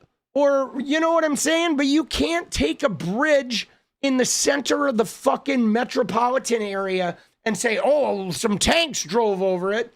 That's bullshit. Okay? Those are definitely war crimes. You know? Give me a fucking break, dude. You know? Iranian strikes have forced U.S. troops to retreat from their bases to hotels and office buildings across the region.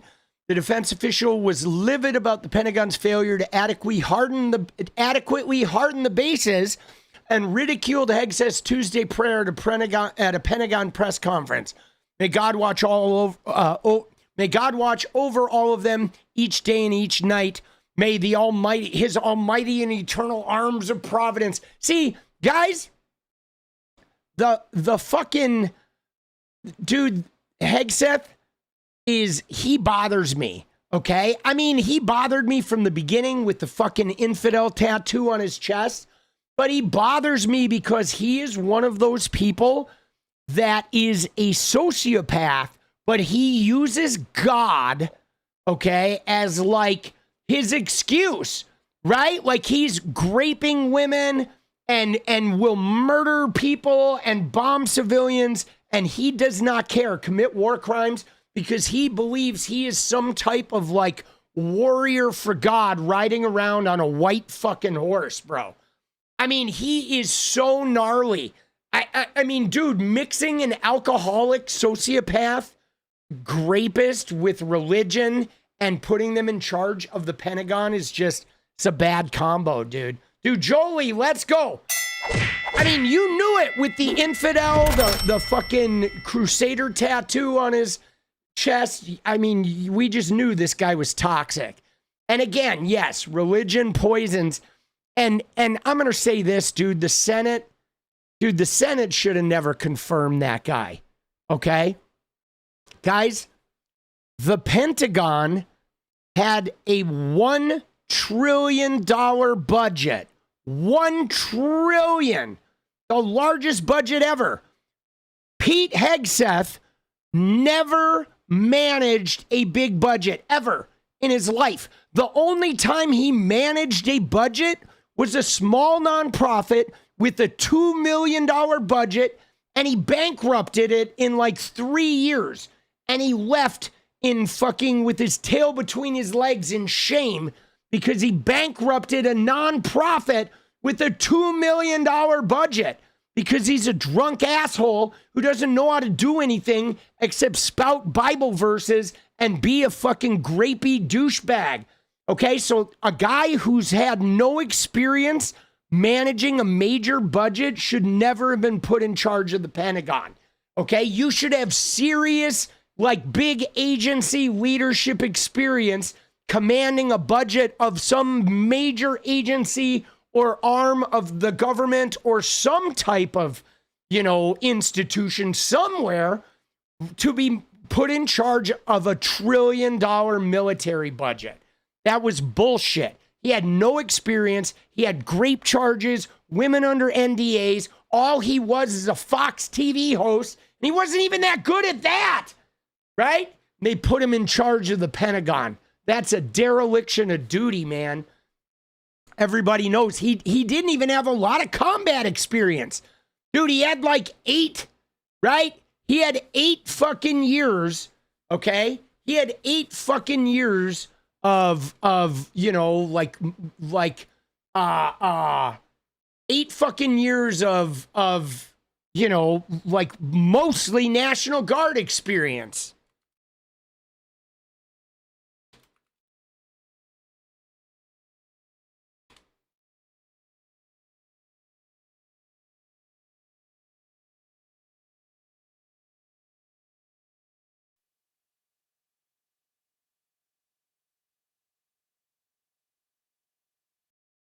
All right, let's see though. I'm looking.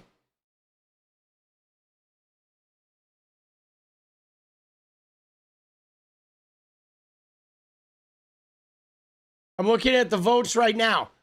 Because I saw somebody say Dems cucked, but dude, I don't think any Dems voted for Hegseth. I'm looking at the vote right now. And yeah, no Dems voted for Hegseth. Not a single one. And none of the independents did either, right? That was just a straight Republican vote. Okay? 0 Dems and 0 independents. And even three Republicans voted no. It was 50 Republicans. Okay? There were even 3 Republicans that voted no. You know what I'm saying? We're going to look at the pilot in a minute. I mean, I know they voted for some of the appointments, but I knew nobody voted for Hegseth, dude. Dude, the guy's a disaster, bro. Yes, he is a disaster, okay? Just epic proportions, guys. You know what I'm saying? Just absolutely epic proportions. So yeah, dude. So like we are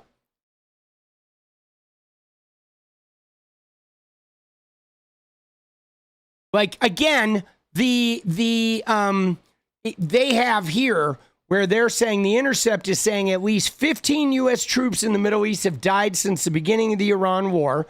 6 killed in a drone strike in Kuwait, soldier who died at Prince Sultan Air Base in Saudi Arabia.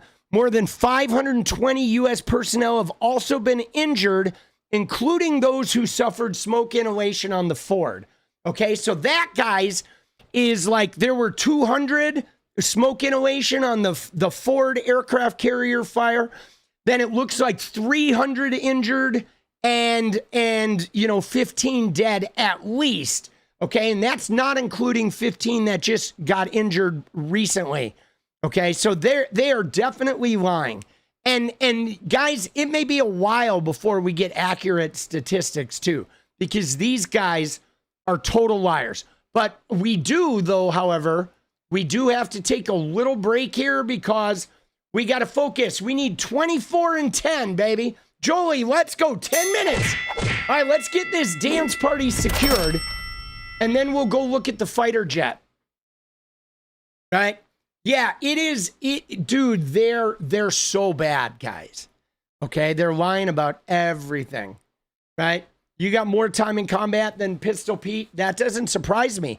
Dude, Hegseth has hardly less than a decade of military experience. Most of that was in the National Guard. And in fact, he got reported by his own platoon, by his own group of soldiers because of his shady Christian nationalist belief systems. Yes. So here's what I believe, guys, is there are 2 planes. One was shot down and then one just crashed. Okay. So that's my understanding. We'll have to look at the details. Once we secure this dance party, we'll look at the details. But I believe there were 2. There was one was just a crash and then one got shot down. And I'm not exactly sure what's what. But bro, those planes are not cheap. And already another one crashed earlier, during training. And then one fell off the boat. Remember the plane that fell off the boat, out in the ocean? Dude, what are these guys doing? Fucking idiots. Dude, 7 minutes, guys. 24 and 7. Let's go. It is go time. Dance party time. Time to secure it.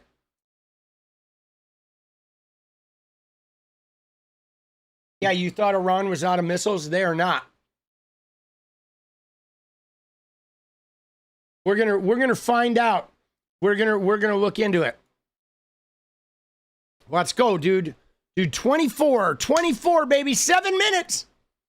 Dun dun dun dun. Oh shit, there it is. 23. Hello, let's go. We got this. 23, 6 minutes. This is easy, dude. Yesterday we had 23 in 3 minutes. Do you think Trump voters who aren't in the cult finally understand the gravity of their error? I mean, I think some do. Guys, let's address this while we're rolling, okay? Dude, David Whiteacre just got back, was making another pine box. Let's go, baby. Get it ready. Oh, dude, let's go. Dude, nerdy black woman, I think you're right. Now, guys, there was a tweet by Liam Neeson. I don't know if you guys know who Liam Neeson is, but it's a fun, an account. He's pretty trolly. Dude, David Whiteacre dance party, let's go! But I think this is fair to address, guys. Okay? Is this, where is it? It was earlier today. Okay? This one. Okay? Where Liam Neeson, okay, he tweeted, "Now is not the time to shun your neighbors leaving MAGA. Embrace them. We're going to need their help." Okay? Now, I want to talk about this. Dude, Engrain, let's go, baby. And here's why I want to talk about this, guys. Because notice what he says is he says, now is not the time to shun your neighbors. Okay? Now is not the time to shun your neighbors leaving MAGA. So he's talking about not people online. He's talking about people in your world. If you have family, if you have friends, if you have neighbors, if you have people in your city who were MAGA and they're like, they want to get out now, they're seeing the light. Okay, David Whiteacre, let's go, baby. Now, I think we should talk about this because, guys, I want to tell you a little story, okay? And I know it's hard. I know it's hard because we have to process, because what I want to tell you about, though, is I want to talk to you about what my experience has been with two things. Number one is women I have known that have gotten out of abusive relationships. And number two is people I have known that have gotten out of religious cults. Okay? Now, Jolie, let's go. Now, I do want to give a disclaimer. Number one, the disclaimer I want to give is we're not talking about these toxic fucking MAGA influencers. Those guys are going to burn. Okay? And we're not talking about the really severe, racist, nasty motherfuckers. Okay? Those people are going to burn too. Fuck them. But there are some people that, for whatever reason, may have gotten into this cult. They may have been sucked in by their significant other, their family, the pressures of a small town, whatever. I don't know what it is. Religious beliefs. And if they are genuine, and if they are really seeing the light and they are trying to get out, I think we should help them get out. Because the goal is not necessarily winning over them. The goal is defeating MAGA. And as many people that escape the grips of the cult and escape and get out of there, the more that movement crumbles. Okay? And it doesn't mean you have to not have complicated feelings. And it doesn't mean you need to start trusting them and like they can earn your trust. But I think we should afford them the opportunity to get out. Okay? If they're genuine. I really do. Okay? Dude, let's go. Dude, we're, Jolie, let's go. Dude, Jolie with another one. Dude, we got 3 minutes, guys. Nerdy black woman, the pine box can't come soon enough. Oh my God, I hear you. No room for MAGA, can't fix stupid. Let's go, David Whiteacre. Let's dance. Another one, David Whiteacre. All right, guys, 2:30. We need 13 and 2.5. And then we're going to talk about this. But I want to talk about the women and abusive relationships and the people with religious cults. I want to tell you a little bit of stories from my own personal experience, okay? Because it can be hard to get out of that shit, guys. Pine box. Let's go, guys. 2 minutes. 12 left, dude. I'm so mad. I don't feel like I can quickly forgive Jolie. Let's go. But guys, you ready? I don't think you need to forgive him right away, okay? I don't think you need to forgive him. I think we need to just not shun them, okay? There's a difference. Like, you can have somebody in your life or somebody that you bring out of the darkness without forgiving them. The forgiveness can come later, if ever. But I think the idea is to, like, help them escape the cult, okay? Help them escape the fucking, the tentacles. And you gotta do it, though, where you can. Okay, you shouldn't put your mental health in jeopardy over this shit, right? I put updated info on the planes and discords. Let's go, Ella. Dude, let's go. Thank you, David Whiteacre. I think what I would suggest is if you know somebody that's good at that type of, like, you know, whatever personality management, you want to, like, refer them to people that can help them with that type of, you know, transition. Dude, let's go. Dude, David Whiteacre, 1 minute, guys. We need 7 more. David Whiteacre again. He's playing quarterback, dude. Jolie too. Let's go. Thank you, Jolie. Paula, let's go. There's Paula. There you go, the one. Dude, David Whiteacre, let's go. Bring it. Dude, let's go, Ella, with the fucking Antifa frog and me. All right, 30 seconds, guys. 3 left. 3 and 30. 3 and 30. All right, 3 and 30. All right, let's go. Dude, Jolie, let's go, dude. $2. Let's go, baby. Let's go, Jolie. 2 left, guys. 20 seconds. Down to the final 2. We got this. Oh, dude, I'm like a carnival barker in here. Dude, there's one. DL, LFG, let's go. And Shin Godzilla, There it is, guys. We hit it. We did it. Let's go, nerdy black woman I won't shun, but somebody else needs to recruit. I don't have the energy. No, I hear that. Dude, thank you, nerdy black woman. Thank you, Engrain. Let's go. Dude, go Mariners. Dude, David Whiteacre. Let's go. Dude, we did it. Dance party secured. Jet soul. Balls. Just balls. All right, so guys, let me tell you a couple stories. Okay? So I over my life, I have known a couple women who have escaped abusive relationships, one of whom was my mom, okay?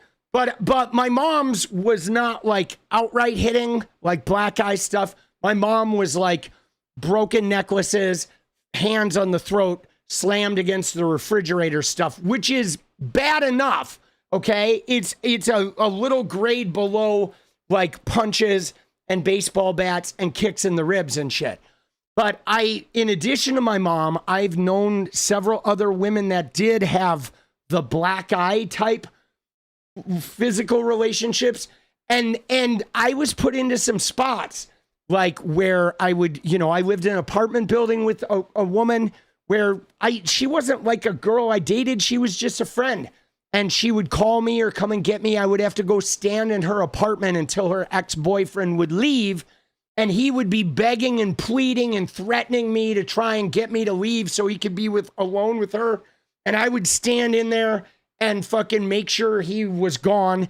And like shit like that, where I would get put in harm's way to protect these women, and they still wouldn't leave, or they still would go back to it, right?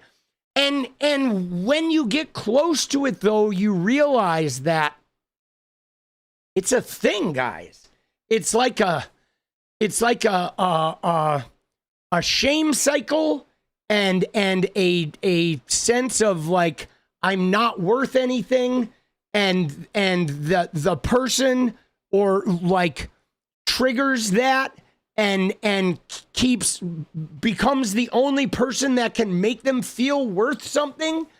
And then they get stuck in this fucking cycle. And it's like really complicated. And it's really hard to understand.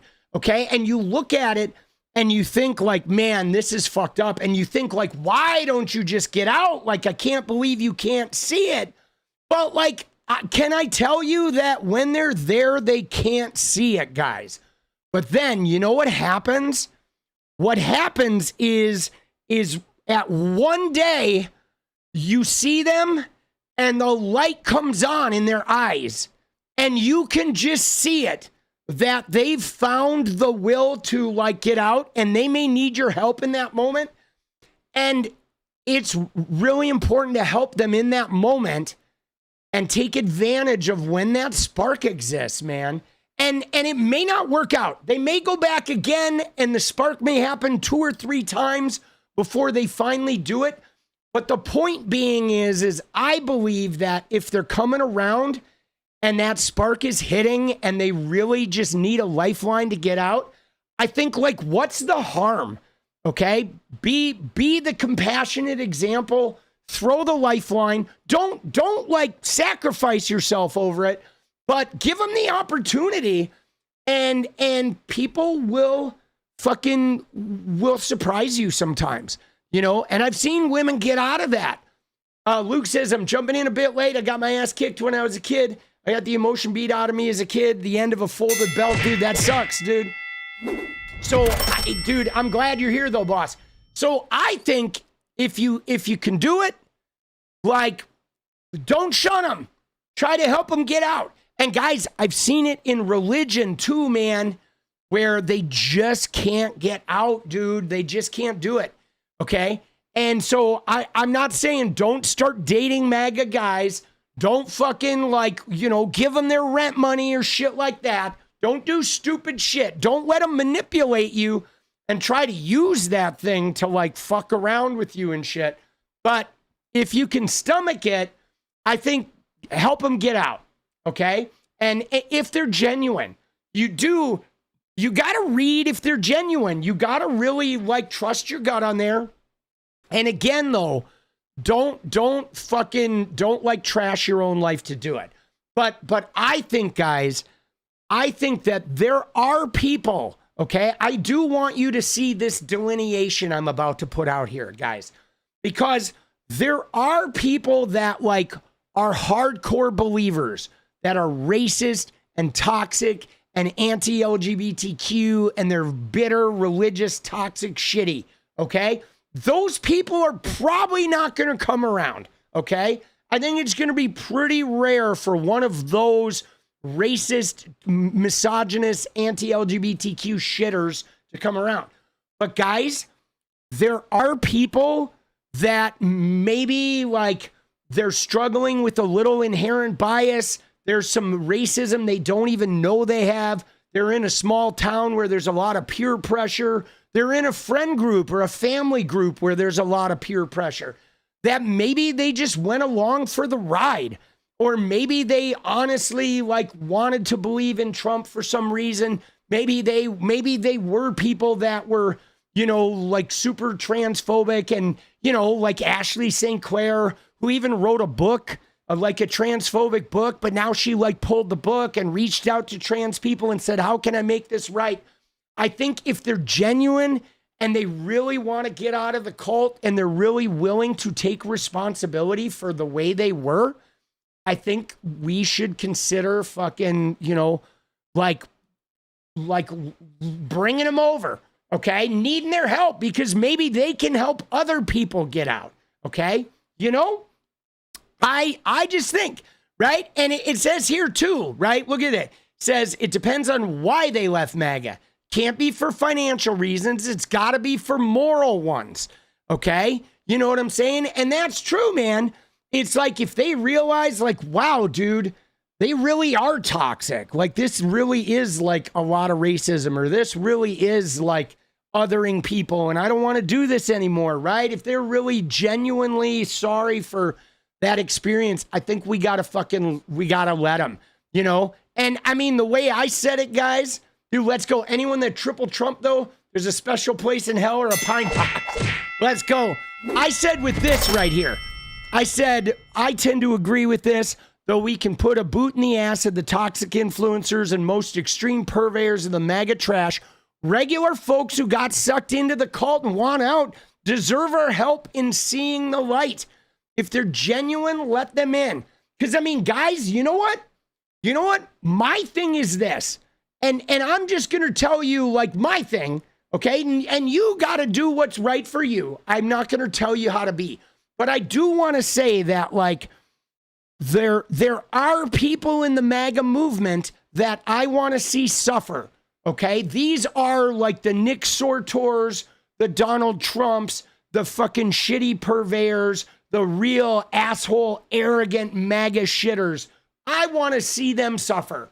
And the ones that have committed crimes and shit, yeah, I want them to suffer. But, like, I have, like, family members that are MAGA, and if some of them start coming to me saying, you know, I actually kind of feel bad that I've been, like, doing this, like, I'd give them space, okay? I would give them space. I would give them a little bit of grace. You know why? Because my ultimate goal is for people to see the light, okay? It's the same with, like, addicts, okay? If somebody's struggling with addiction and shit, I'm not giving them money. I'm not going to put myself out. But, man, if I can help them, like, not be an addict with a little bit, and I can be there for them at a time that's going to help them get over the hump, like, I want them to not be an addict. Even if they fucked me over in the past, I do want them to get out of it, you know, so they can have a better life. And so I try to stay centered in that, in the fact that the ultimate goal is to heal the MAGA damage. And some of that is about, like, getting the people that want out. And if they really want it, if they're genuine, they mean it, and if they're, you know, taking responsibility for it. You know what I mean? And this is where I look at, like, the Theo Vons and these influencers, and I'm not giving them that grace because they're not really wanting to do it. You know what I'm saying? Like, if you look at, like, Theo Von, he's not at all. Him and Joe Rogan aren't talking about their own responsibility. You know, they're not saying, like, yeah, we actually helped platform this guy. Like, we shouldn't have done that. Like, I feel like a dumbass, bro. I mean, look at this, guys. You ready? You remember 𝗙𝗪𝗏 talking about Trump and all that? But, like, you see this shit? Do you see this photo that I was able to dig up, bro? Look at that shit, right? There's 𝗙𝗪𝗏. He was talking about the genocide, but there he is sitting with fucking Middle Eastern Jared Kushner, Benjamin Netanyahu's close family friend, right? And 𝗙𝗪𝗏 is hanging out with Ivanka and Netanyahu's good buddy. And then later he's like, oh, Trump is like, oh, why is he doing so much for Israel? It's like, you fucking asshole, dude, right? Look at this guy. This guy is bullshitting us. He's literally hanging out in the den of Zionism. And then later he's like saying, oh, Israel's bad. Why is Trump doing that? Oh, why is, whoa, Israel? It's like, you fucking clown. Like, give me a fucking break, dude. I mean, I'm going to give him points for wearing a shirt that matches the colors on the menu. All right? I'll give him points for that. Dude, you're wearing the menu on your shirt, you fucking dink. But like, bro, this picture was, let me see. Hold on. I think it was 2025.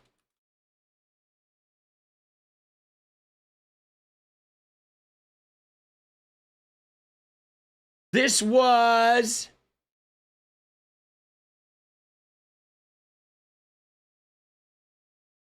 It was taken... It was in Miami.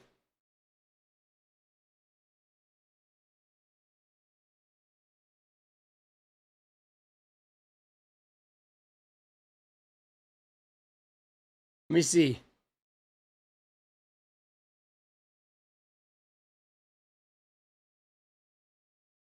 It was a Mother's Day weekend of 2025. Okay? So this was May of 2025, guys. All right? And they dined together at the Italian restaurant Casadonna. All right? It's May 14th of 2025. It was last year. It was after the election, bro. Right? Oh, shit, dude. Mother's Day. Look at that. Dude.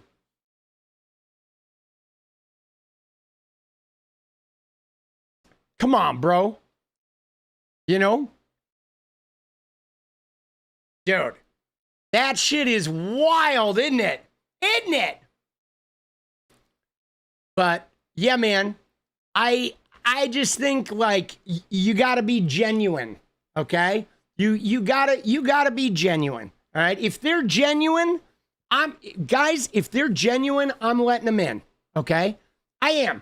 If they are genuine, guys, I'm gonna let people in, okay? Now, I will say this, dude, you ready?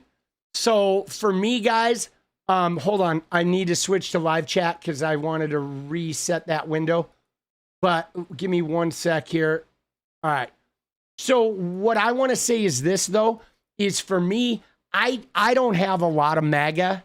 Dude, I have like no MAGA in my life. You know, I have some family members that are MAGA. I have some people from high school that are MAGA that are in like a Facebook group or whatever, some high school buddies. But for the most part, guys, I was in fucking, you know, the film industry and the music industry, and I went to art school. Like, almost everybody I know, dude, is like, I was an actor. Dude, everybody I know is like not MAGA for the most part, dude. You know what I mean? Like, there's no MAGA in me, right? Fortunately, I don't have a lot of that. Like, pretty much all the people in my orbit are, you know, there are some dudes that I have that in AA, some of my AA friends that are super wealthy that are MAGA, okay? There are some. In fact, it's funny. You ready for this? So I had a good friend who had a business He had a trucking business. And this guy was like, I considered him a close friend. He helped me out and like gave me his business for a set during Dick Strange and all that. And then one day I made a comment. We were talking about politics and I said, dude, don't even get me started about your trucking business and, you know, you having fucking like whatever oil-based, like, you know, trucking. And he got so mad at me. He like flipped out on me, like flipped out, had a meltdown and screamed at me and like pretty much ended our friendship. Right after that, I was like, whoa, dude, like that was way uncalled for and like, fuck you, right? But you know what's crazy is he doesn't even know that I'm a political commentator now. I'm going to go to the meeting where we used to hang out because I haven't seen him in a while. And like, it's funny because when he sees me, I'm going to drive in a new car and he's going to be like, oh, what are you doing now? And I'm going to be like, dude, I'm a fucking left-wing political YouTuber. Dude, it's going to be hilarious, right? Oh, shit. But you know what's funny about him, though, is he's just MAGA. He's MAGA for money, okay? And that's what it is, though, guys, is there are people that are MAGA for racism and there are people that are MAGA for all that anti-LGBTQ stuff. And then there are people that are MAGA for money. And that's what I know. Like the guys that I know that are MAGA are all really rich guys. They're guys with like multi-million-dollar homes. One of them's got like, you know, a Ferrari and fucking Jaguar, like a super expensive Jaguar. They're all money MAGA. Okay, after we reclaim the government, restore the nation, we face the greatest existential issue of what to do with Anna and Cenk. Dude, we're gonna donate Anna and Cenk to Tucker Carlson. Dude, I'm a little worried about my grandma. She's in a nursing home after a stroke. I found her roommates were sick with COVID and not isolated. Oh shit, dude, that sucks. But yeah, dude, the guys I know that are MAGA they're MAGA for money. Okay, and I don't love it. I don't, dude. I disagree with it, but I always spoke up. You know, I spoke up about that shit. But dude, yeah, he got upset. You know what I'm saying? He did. He did not like that comment. And I wasn't even being a dick about it. You know what I'm saying? I was more like joking, like, don't get me started on your like how like unenvironmental you are, right? But it was like I had never applied any pressure to him about that. I was just sort of like, you know, you can't really be talking about the environment when you're running a fucking trucking company. But boy, oh, dude, that hit a nerve, bro. It hit a nerve, boss. You know, like, and I mean, it may very well be though that like he was struggling or something. I don't know. You know, I don't know. But I tell you though, if any of those guys fucking, you know, wanted out or needed out, I'd let them in, dude. I would. You know, I'm pretty gracious about that shit though. Like Jenny will tell you, like for me, Jenny will tell you that I am pretty, you know, I'm pretty forgiving. And like, I'm not really a super grudge holder. You know, I think it's because I've done some pretty gnarly shit that people have forgiven me for. So I tend to be pretty good about that. I will nurse some. I might nurse a little grudge here and there. But for the most part, I'm like, you know, right? But Theo Von, were you talking to me about Theo Von? Dude, I'm not like, fuck Theo Von, dude. Theo Von doesn't mean it. Dude, Theo Von is like, he's a con man, bro. Right? I don't even know what he's doing, dude. Dude, did you see my thumbnail? Can I show you the thumbnail from tonight? The Theo Von thumbnail? Because I think this is genius, dude. Look at that. Right? The thumbnail is Trump is fucked. Right? And then look at Rogan. Joe's like, why'd we help him? Theo's like, I forget. And what do you see over here? You see a pile of money. Dude, right? Right? Why'd we help him? I forget. Oh, yeah. There's that money down there. Oh, shit, dude. Let's go. Oh, dude, funny stuff, dude. Love it. Love it, dude. Oh, shit, boss. GG's. All right.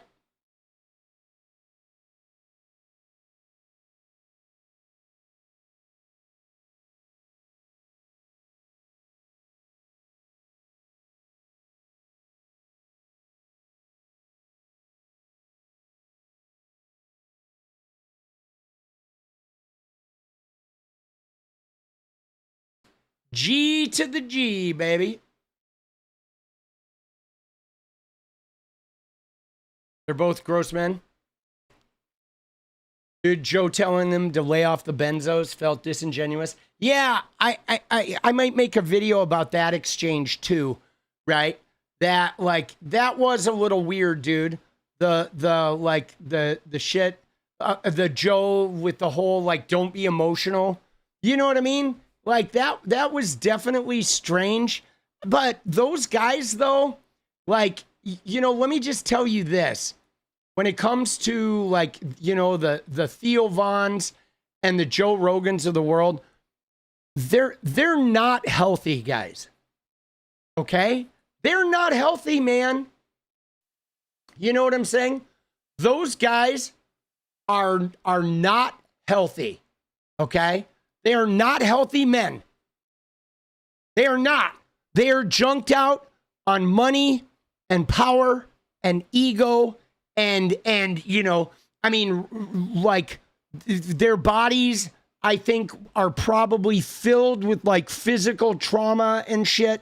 And I don't think they've ever done any like significant work with like EMDR or therapy or like, you know, looking at the you know, their generational trauma. And like as men in America, you know what I'm saying?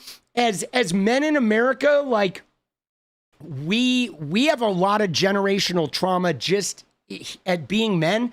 But yeah, the thing that I didn't like about the Theo Von Joe Rogan exchange was like Theo Von seemed like, you know, in his own way, like, again, I'm not gonna, you know, if I was Theo Von's friend, I would be steering him towards like, hey man, are you ready to sort of take responsibility for like platforming these guys?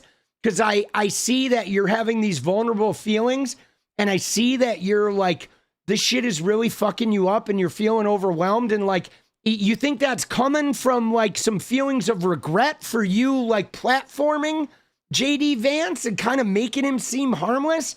Is that what you're grappling with? Like, I would be steering them towards the personal responsibility angle if I was his friend, but I would certainly give him the space to have those overwhelming feelings.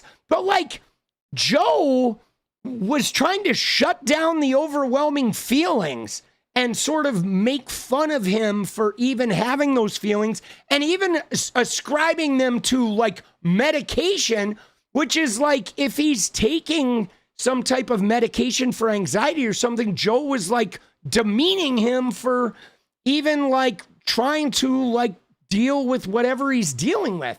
And so to me, that's pretty shitty. I mean, you'd be a shitty friend to not be steering him towards, you know, his personal responsibility too, but like not allowing somebody to like have a, you know, a bit of a breakdown or something. I don't think that's fair. You know, I think giving, especially men, we got to give men, our fellow men, room to like, I don't know, process grief or to process feelings of overwhelm or to be able to show like vulnerable emotions of like, man, it feels like too much.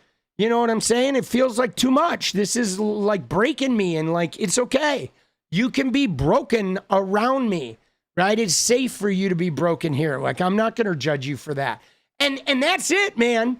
Like not judging our fellow men for like if they break down? You know, I mean, you'll see shit a lot of times, like people, like if men cry, men will be like, dude, you know, no woman's ever gonna date you or like whatever. But like, dude, that's bullshit, man. Like sometimes, like I think making space for men to be emotional and to feel overwhelmed and to feel like they don't know how to figure it out or something. I think giving men space for that is really important. And you know what I'm saying? I think Joe was like being a typical fucking manosphere guy, right? Oh, don't be weak. Don't, oh yeah, you know, I mean, he may as well have made some comment like you've been drinking soy milk or some shit, you know? And like that shit's like not cool, dude. You know what I'm saying? You know?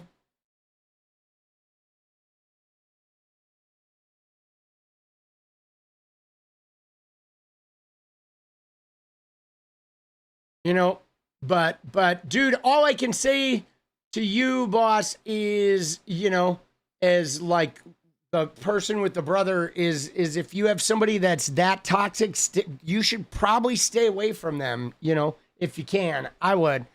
You know what I mean? Brother or no, don't hang out with people that fucking are gonna harm you, boss. You know, Joe shut him down the minute he mentioned the billionaires meddling with everyone's shit. Did he really? Dude, where was that? Do you have a clip of that? Of him shutting him down about the billionaires? I have the one clip that I watched, you know, yesterday. But, dude, yeah, Joe, like, you know, I don't think it's hard to cut ties. It is. I have to recommend to people, though, like, you know, if you can, try to stay away from those fucking people who are going to hurt you, but I feel you, you know, but dude, Joe, like, I don't know, dude. I don't think Joe is a good guy. You know, I don't, guys, I don't know about Theo. I have my suspicions about Theo too, but I definitely don't think Joe is a good guy. I mean, and guys, you see him, like, he hangs out with like Dana White and shit. And I don't think you can be a good guy and really hang out with Dana White. I mean, dude, Dana White, like, fucking hit his wife, dude, hard in public. And, like, it didn't look like it was the first time, okay? When he hit, if you look at that video, you've seen the video, it was in Mexico or something, Dana White hit his wife. She was not surprised, okay? She was not like, what the fuck did you do? It was like you watched it, and I've been around violent dad and been around that abusive shit. I watched it, and I was like, oh, she'd been hit before, right? This was not the first time she had been hit by that man. And like, you know, so if you're being friends with those guys, you're not a good guy, okay? Good men don't fucking hang out with women abusers. You know what I mean? They don't, you know, they would publicly be decrying that shit, and they would be using it as an opportunity to get Dana White some help. But instead, you have the Joe Rogans and the Jake and Logan Pauls and the Donald Trumps of the world, the Andrew Tates, who suck that guy's D. You know what I mean? And that is, good men don't do that shit. You don't, okay? Good men don't fucking do that shit. You have red lines. And Joe Rogan doesn't have any red lines. Okay? He does not. Joe Rogan does not have any red lines. All right? You know? And like, you know, to me that's like pretty toxic. You know what I'm saying? Yeah, I just think that shit is like, you know, pretty gnarly. But, you know, what are you gonna do, dude? Dude, Joe Rogan got like $100 million fucking paycheck, boss. He got like that fucking NFL money, you know? And that shit, like, I guess it fucked him up. right? It does. I mean, people get 100 milli and that shit can fuck him up. Did he get 250 mil? I know he got 100 mil from like Spotify, didn't he? Didn't he get that big fucking thing? Oh, he got a 5-year deal. He has 200 million. Jesus, 200? That's crazy. I thought he just got 100, bro. Dude, talk about being overpaid. Dude, what an idiot. Dude, fucking clownery, boss. You know? Dude, do we have another Rogan clip? Did somebody put one in the Discord? All right, let's look at the fighter jet.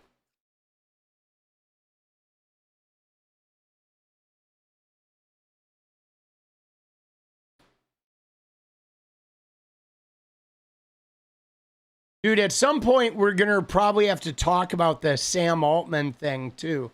Okay? Because Sam Altman's sister accused him of some, essay when she was younger. And she's very credible, dude, Annie Altman.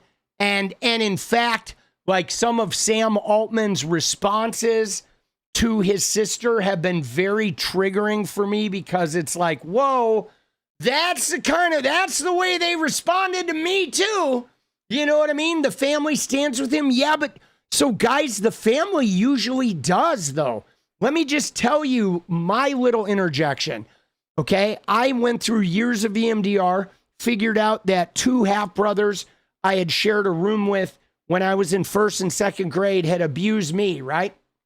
One of those half brothers was when I figured it out and went to my parents to talk to them. One of those half brothers was in prison for sex crimes. Okay. And my dad still didn't believe me. He defended the guy in prison for sex crimes and said I was drinking again and making shit up. Now, my dad had his own history of abuse, right? So the thing about it is they will stick with the abuser for family reputation. It's also possible that, that Sam's dad is an abuser or that there's somebody in Sam's dad's family who was an abuser. I mean, you know what I mean? That shit usually travels in the family line. But they do often, if they're a family of money, they do try to defend the family reputation. But what I can say is for me, it was Annie Altman's demeanor and it was Sam Altman's response. The way him and the family responded, it gave me chills when I was like, yeah, dude, that's exactly what they do. That's exactly how people respond when they don't want to accept the truth, and the other thing that's really interesting is I guess he had helped her financially, which is another thing they do, right? Like one of my abusers, the one that wasn't in prison, gave me a Camaro and used to give me money and he used to buy drugs for me. He did so much shit. He was a benefactor later for no real reason. I never went to him. He came to me and was like, how can I help? Right? And that's real common. They will help you financially. And then when you finally come out, they try to say you were blackmailing them and all this shit. So helping you financially is easing their guilt. And then later they try to use that against you as I used to help them and now they're trying to extort money. I mean, it's like, it's a technique. A lot of techniques, dude. Okay. Not cool. All right. But yeah, so we're going to talk about that eventually, but we're not going to talk about it tonight. But all right. So here's some information possibly on this F-15. This is from Richard Woodruff. Okay. This is, I don't know who this guy is. Is this guy a military guy or whatever? But he said the U.S. lost a second plane, an A-10 attack aircraft over the Strait of Hormuz. All right, this is the one that crashed, right? That's the A-10. Let's see what we got here about the F-15. So the helicopter rescuing the downed F-15E pilot came under small arms fire, which wounded crew members on board. Okay, so I guess the helicopter that came and picked this thing up. Let's see if we can get a report on the YouTubes. Oh, he's a British volunteer? All right.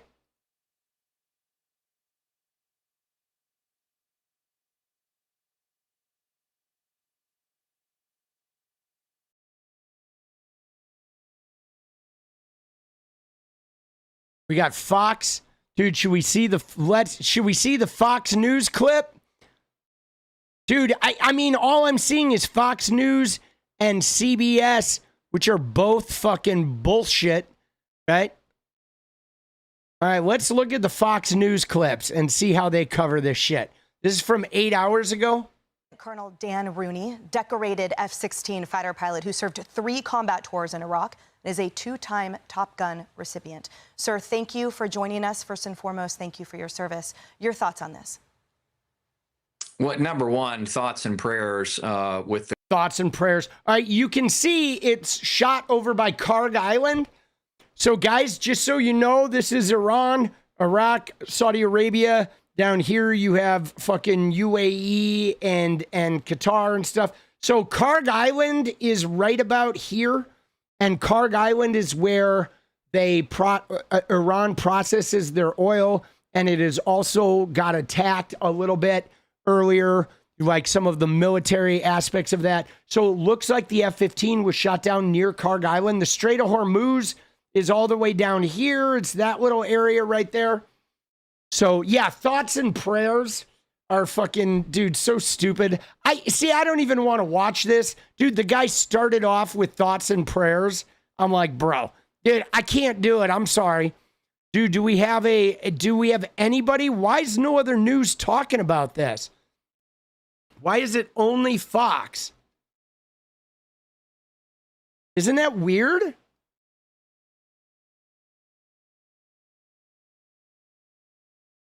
Okay, here we go. Here we go. All right, this is ABC, dude.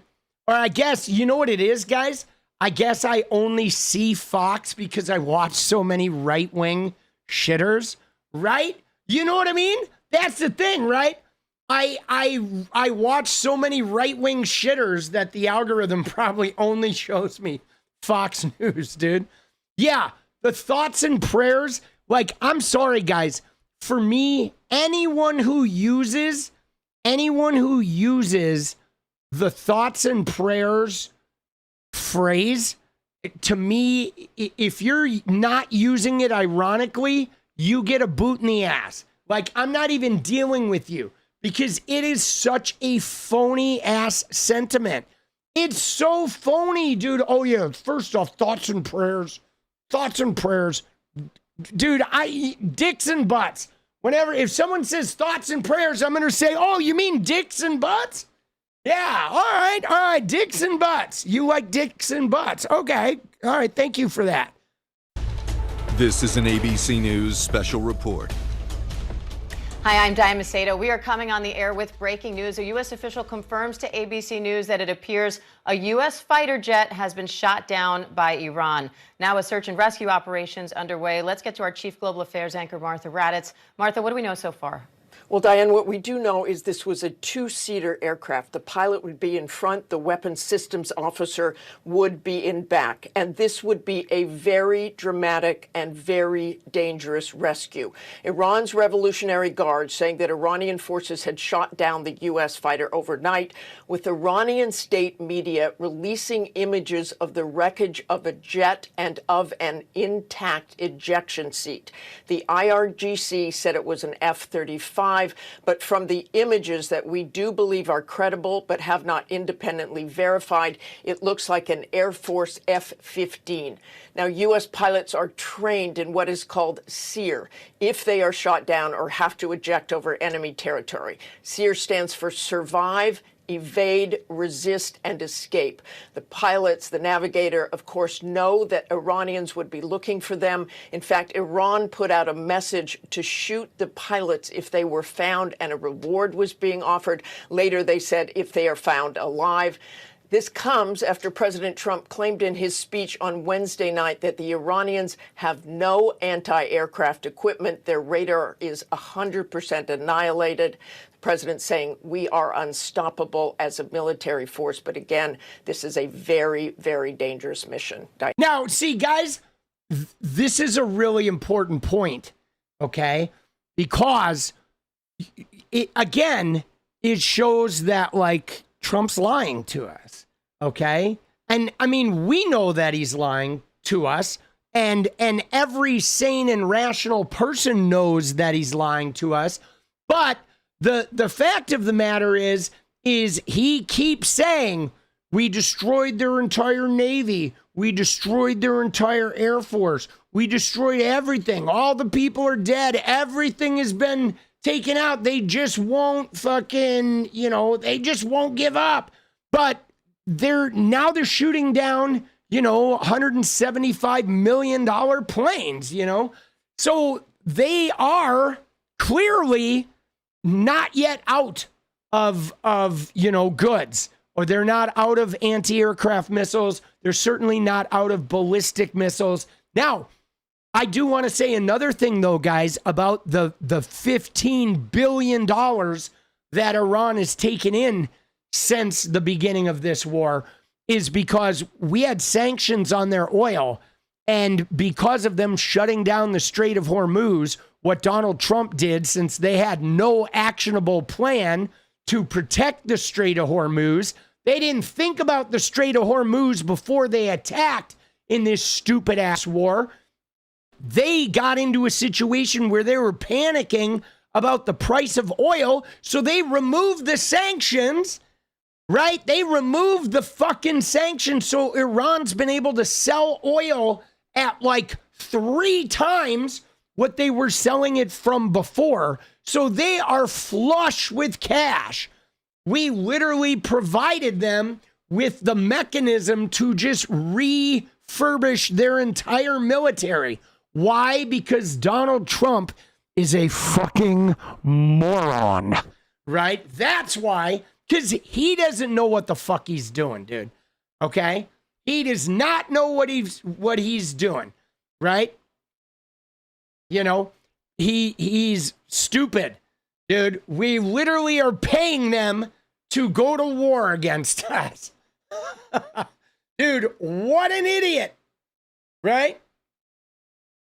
Dude, clown, absolute clown, And I want to bring in ABC News military analyst and former Marine Corps fighter pilot, Colonel Steve Ganyard. Colonel Ganyard, what's the protocol when a plane like this is shot down, and how dangerous is that? As Martha noted, all tactical pilots are trained in search and rescue evasion techniques, and so they know what to do. They have equipment that will help the rescue forces find them.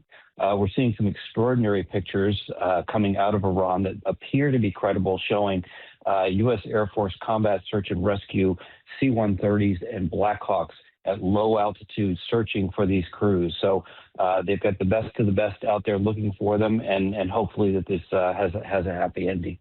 And ABC's Selena Wang is at the White House. Selena, what challenges does this pose for the president? Well, this certainly creates both a military and a diplomatic challenge for President Trump, as you heard Martha just say. In the president's first primetime address since this war began, the president repeatedly touted how the U.S. military and its prowess has decimated the Iranian regime as well as its military, saying they have no Navy, they have no Air Force, that they have no anti-aircraft equipment. But what we have seen is, despite this sustained, continued U.S. military assault, Iran has maintained the ability to maneuver and to hit back. And so far, when we talk about the impact on U.S. troops in this war, there have been 13 U.S. troops killed so far. See, can I just say this, guys? And I realize, whatever, these news people are doing their jobs, but I don't like that anyone in this fucking media treats Trump ever like that motherfucker is telling the truth. You know what? You know what I mean?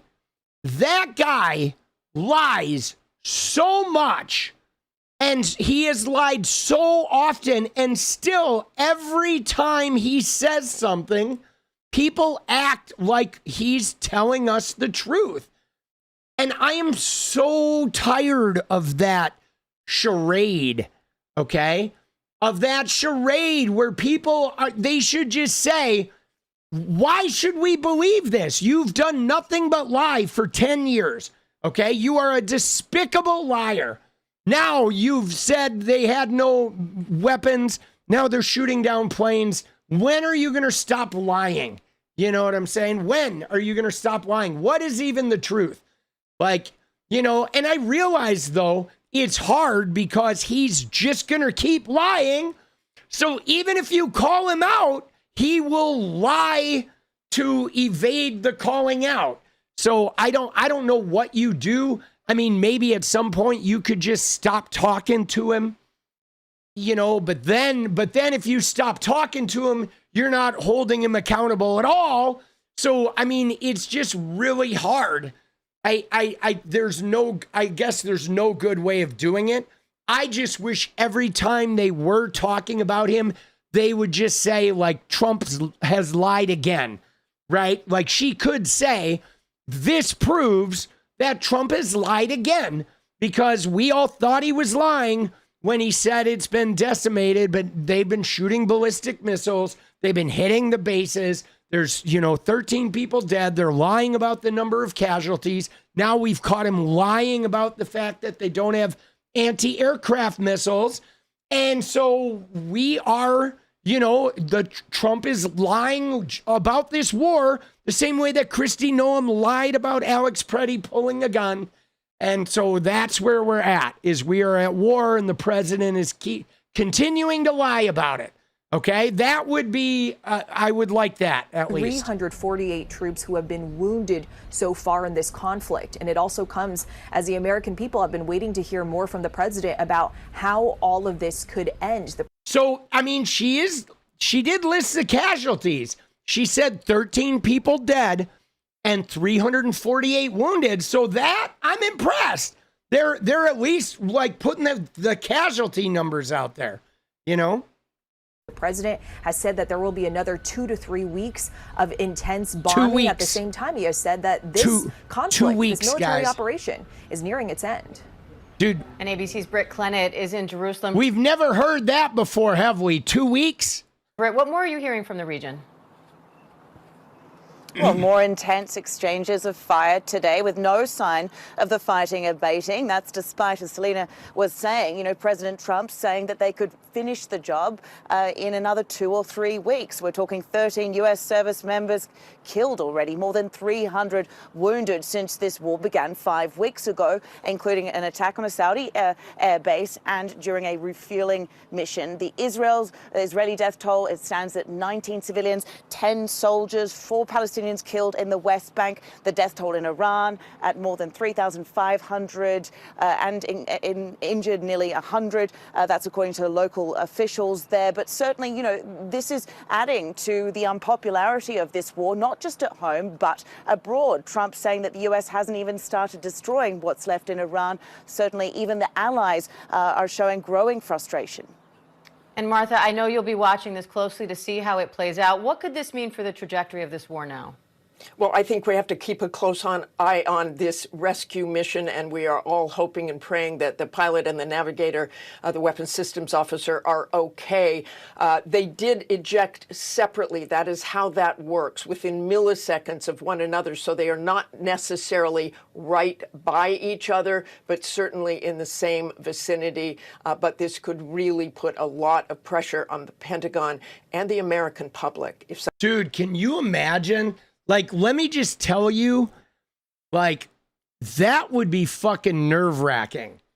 I think to get shot down and like, not only would the getting shot down be traumatic, but once you land and just knowing that, like, holy shit, if they find me, like, this is going to be highly unpleasant, like that.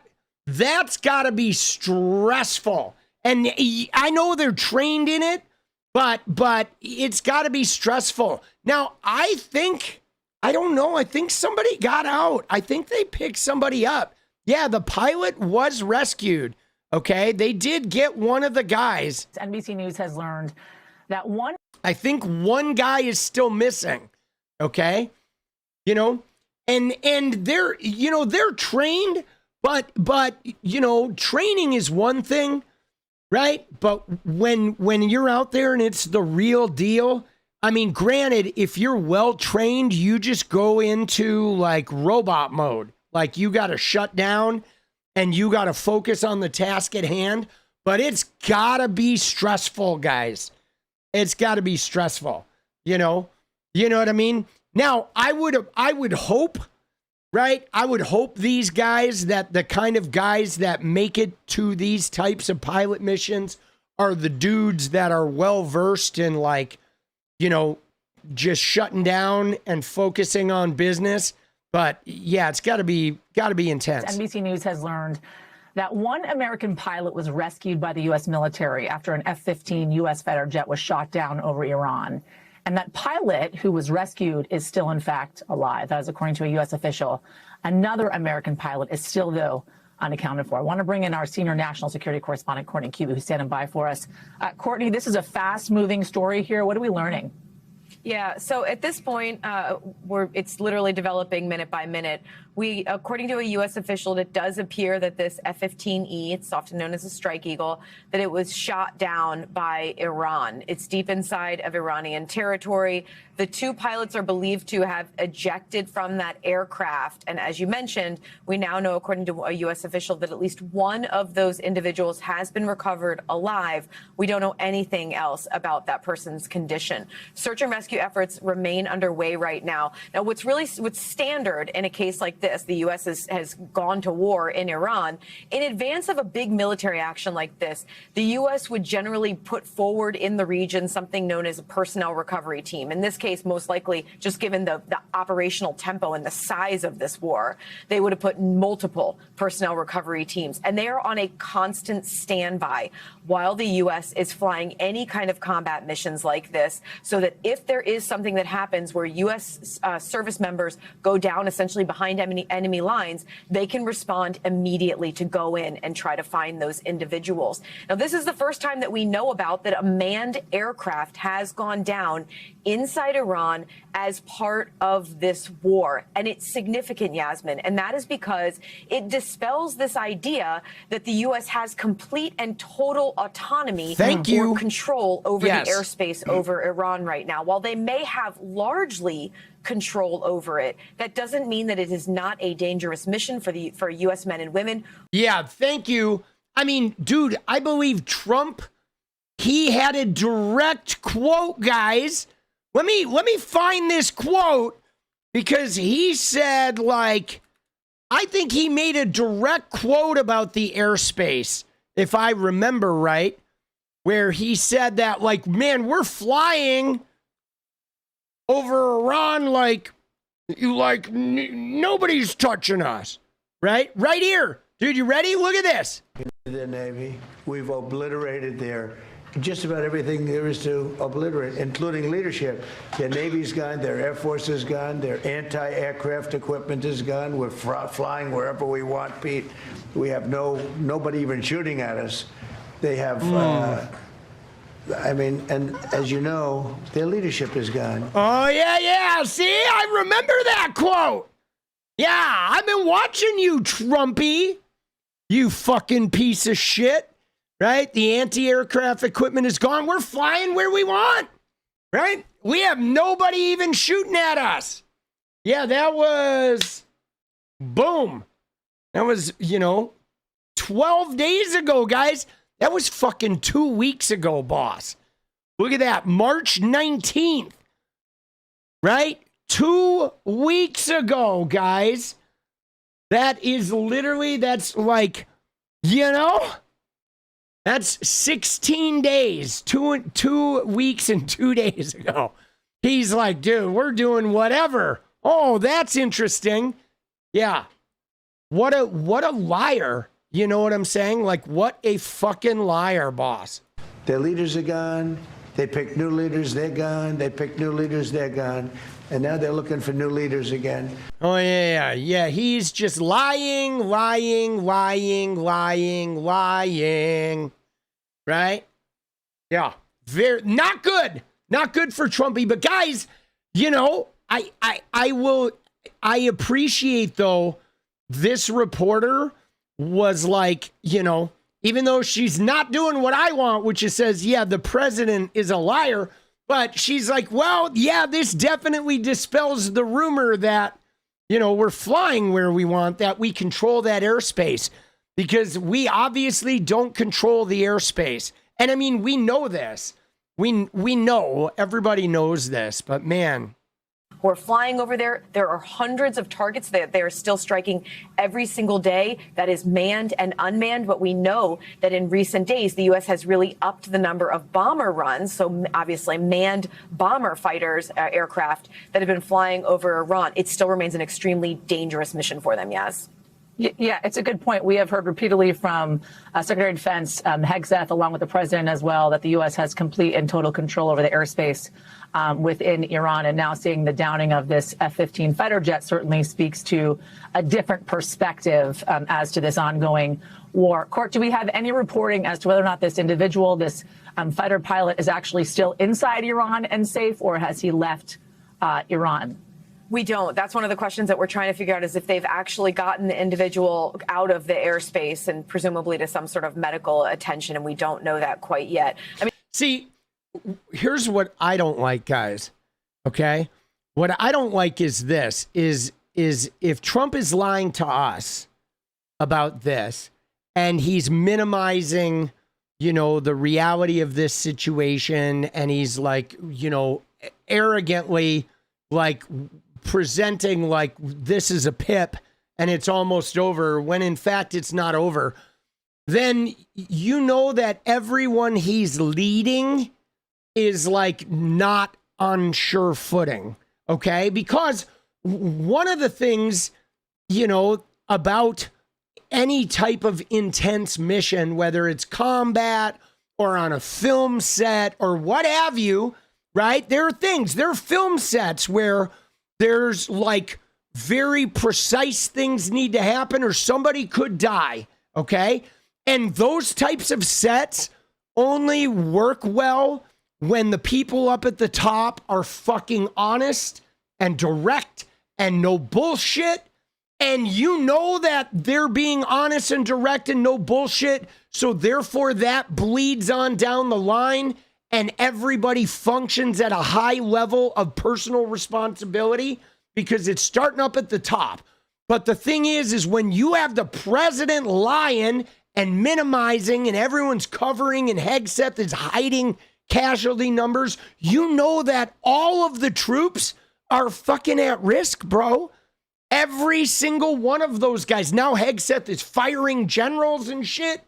And like, so you know that these guys are at risk. And that's fucking what bothers me, is that the soldiers themselves are at fucking risk, you know? You know what I'm saying? That shit is like, is just like fucking, yeah, not cool, man. That shit really bothers me, man.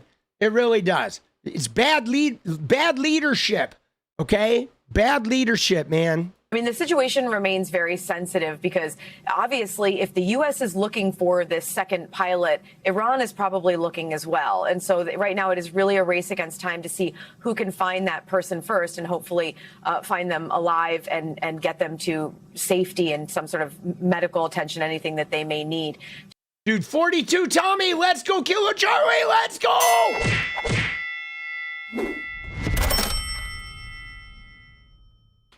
Let's go, baby! Let's go! Appreciate you, boss. To try to take care of them, but at this point, we just don't know. We keep waiting for more information out of the U.S. military, but the hours are just grinding on without a lot of detail. So let's look at this. So look at this, guys. This was from 9:18 this morning. Okay, so this was, you know, 12, 15 hours ago, 16 hours ago, 15 hours ago. All right, 12 Eastern, where they had already grabbed one pilot. Okay, so one guy, I don't know if they found the other guy. I don't think they have, right? And here's the thing, though. We're gonna look and see. I don't know if, I think maybe he's dead, right? Because if they have not reported him captured, okay, if they have not reported him captured, then I almost think he's dead or still out there hiding somewhere. I just feel like if they had captured him, they would have already said something, you know? But we shall see.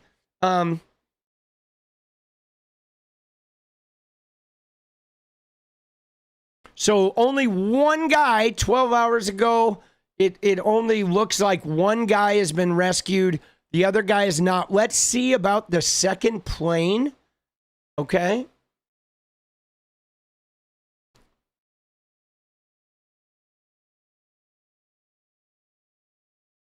Wait, I want to see this. Sources tell CNN one of 2 crew members have been rescued after a U.S. fighter jet was shot down over Iran. I want to see this. Colonel Layton, we didn't see the seat there, but I'm sure you have the image here. When you see something like this, you hear that one of the crew members was rescued. No determination yet on the other one. What scenarios come to mind? So there are a lot of scenarios that come to mind here, Boris, but as you can see, this, of course, is the ejection seat right here. It appears to have some damage associated with it. This would be consistent with an explosion that would be a natural part of the actual ejection. So basically, these have an explosive charge. These ejection seats have an explosive charge underneath them, and that forces, that explosive charge, when activated, forces the person that's sitting in the seat up out of the aircraft, and then that's when the parachutes are deployed and things like that happen. So this is not inconsistent with a safe ejection, and it's something that is definitely survivable from that, assuming that the impact and everything was as we see here, where everything is kind of right side up in this case. Yeah.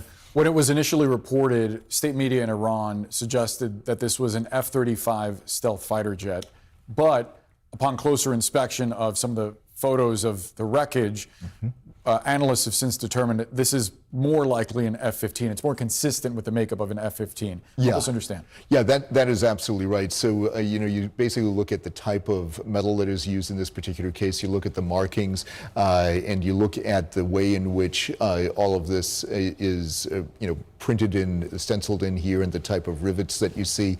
All of that is consistent with an F-15. It is definitely not an F-35. See, yeah, I will say this. Those two guys definitely didn't land together.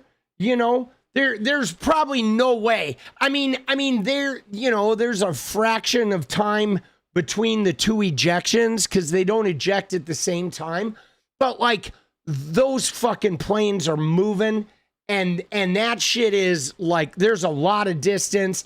And they're really inconsistent because of the weight of those seats and shit. They don't react. You can't control that shit. Like, those things are going, 500, 600, 700, 800, 1200 miles an hour or whatever. Right? They're going fast, but they're also like a normal parachute. If it's just you and the parachute, you can guide it pretty good. But when you're on a seat with parachutes, you can't guide that shit. I mean, you can a little bit, but mostly you just sort of end up where you end up. And you're mostly worried about ending up not like upside down in a fucking, in water or some shit, where you're going to end up fucking dead. So, right. So they definitely probably were not anywhere near each other. I just wonder if the other guy survived, but if he didn't get found, I mean, he could be like hiding out.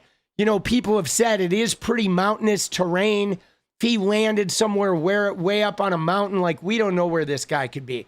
You know, it's pretty intense. And that is important because an F-15 is not a stealth aircraft. The F-35 is a stealth aircraft, and it's harder to detect, almost impossible for standard radar to detect the F-35. F-15 can be detected by radar. See, they didn't tell us, though, if it was the pilot or the weapons guy who they found. Like, we don't know yet. We don't know who's who. And they probably won't tell us that. I'll be honest, guys, they're probably going to be pretty quiet about this.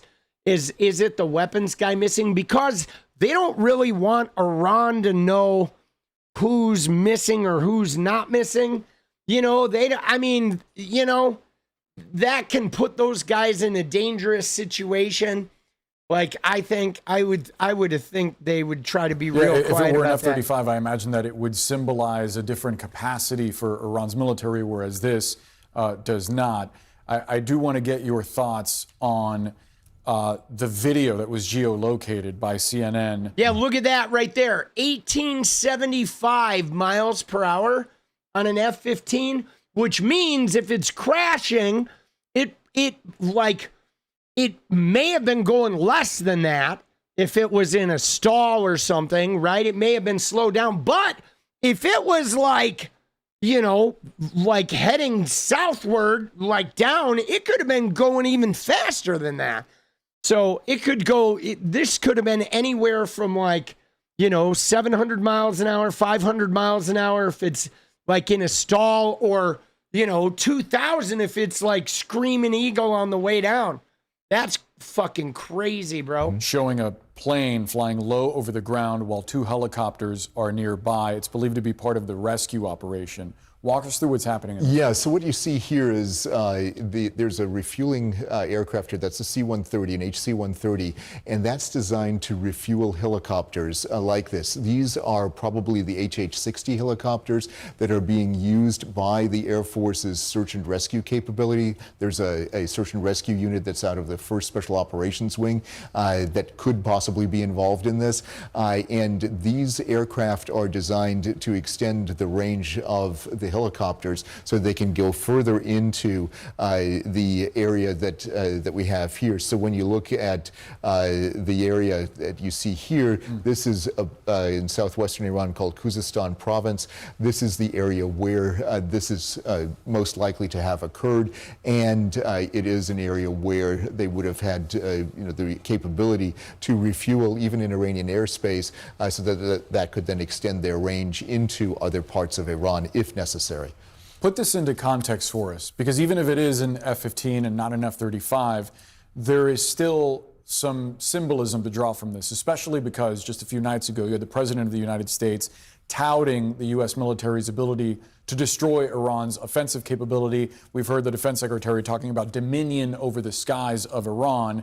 This contradicts that to a degree. To a degree it does, yeah. And so you see, when you look at all of these strikes right here, there's a considerable amount of effort that was put into this. So there's no doubt that basically thousands of strike sorties were flown against Western Iran, Southern Iran, and of course the area around Tehran. It's a lot of attacking. Look at the concentration right here of strikes. Dude, it's crazy. Look at all those fucking strikes, but look at all the strikes in Israel, dude. Dude.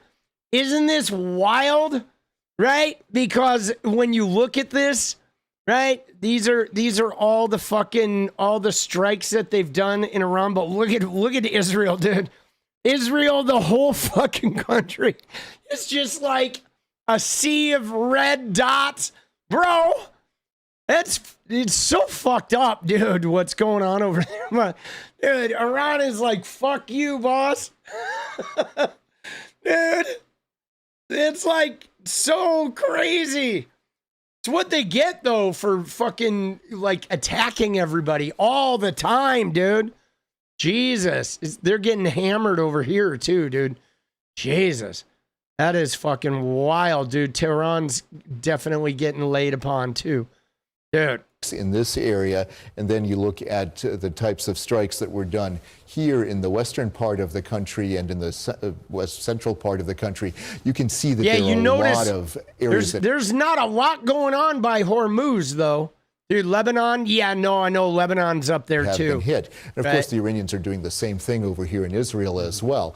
But having said all of that, the key thing is this. No matter how often you strike at targets like this, there are still capabilities that are existent within the Iranian arsenal. CNN reporting has at least half of the missile forces that were believed to have existed before the war still in existence right now. And one of the reasons for that is the way that they can disperse these forces. They have them on mobile launchers. They have them, on trucks basically that go all over the place that are harder to detect, and plus they bury them underground.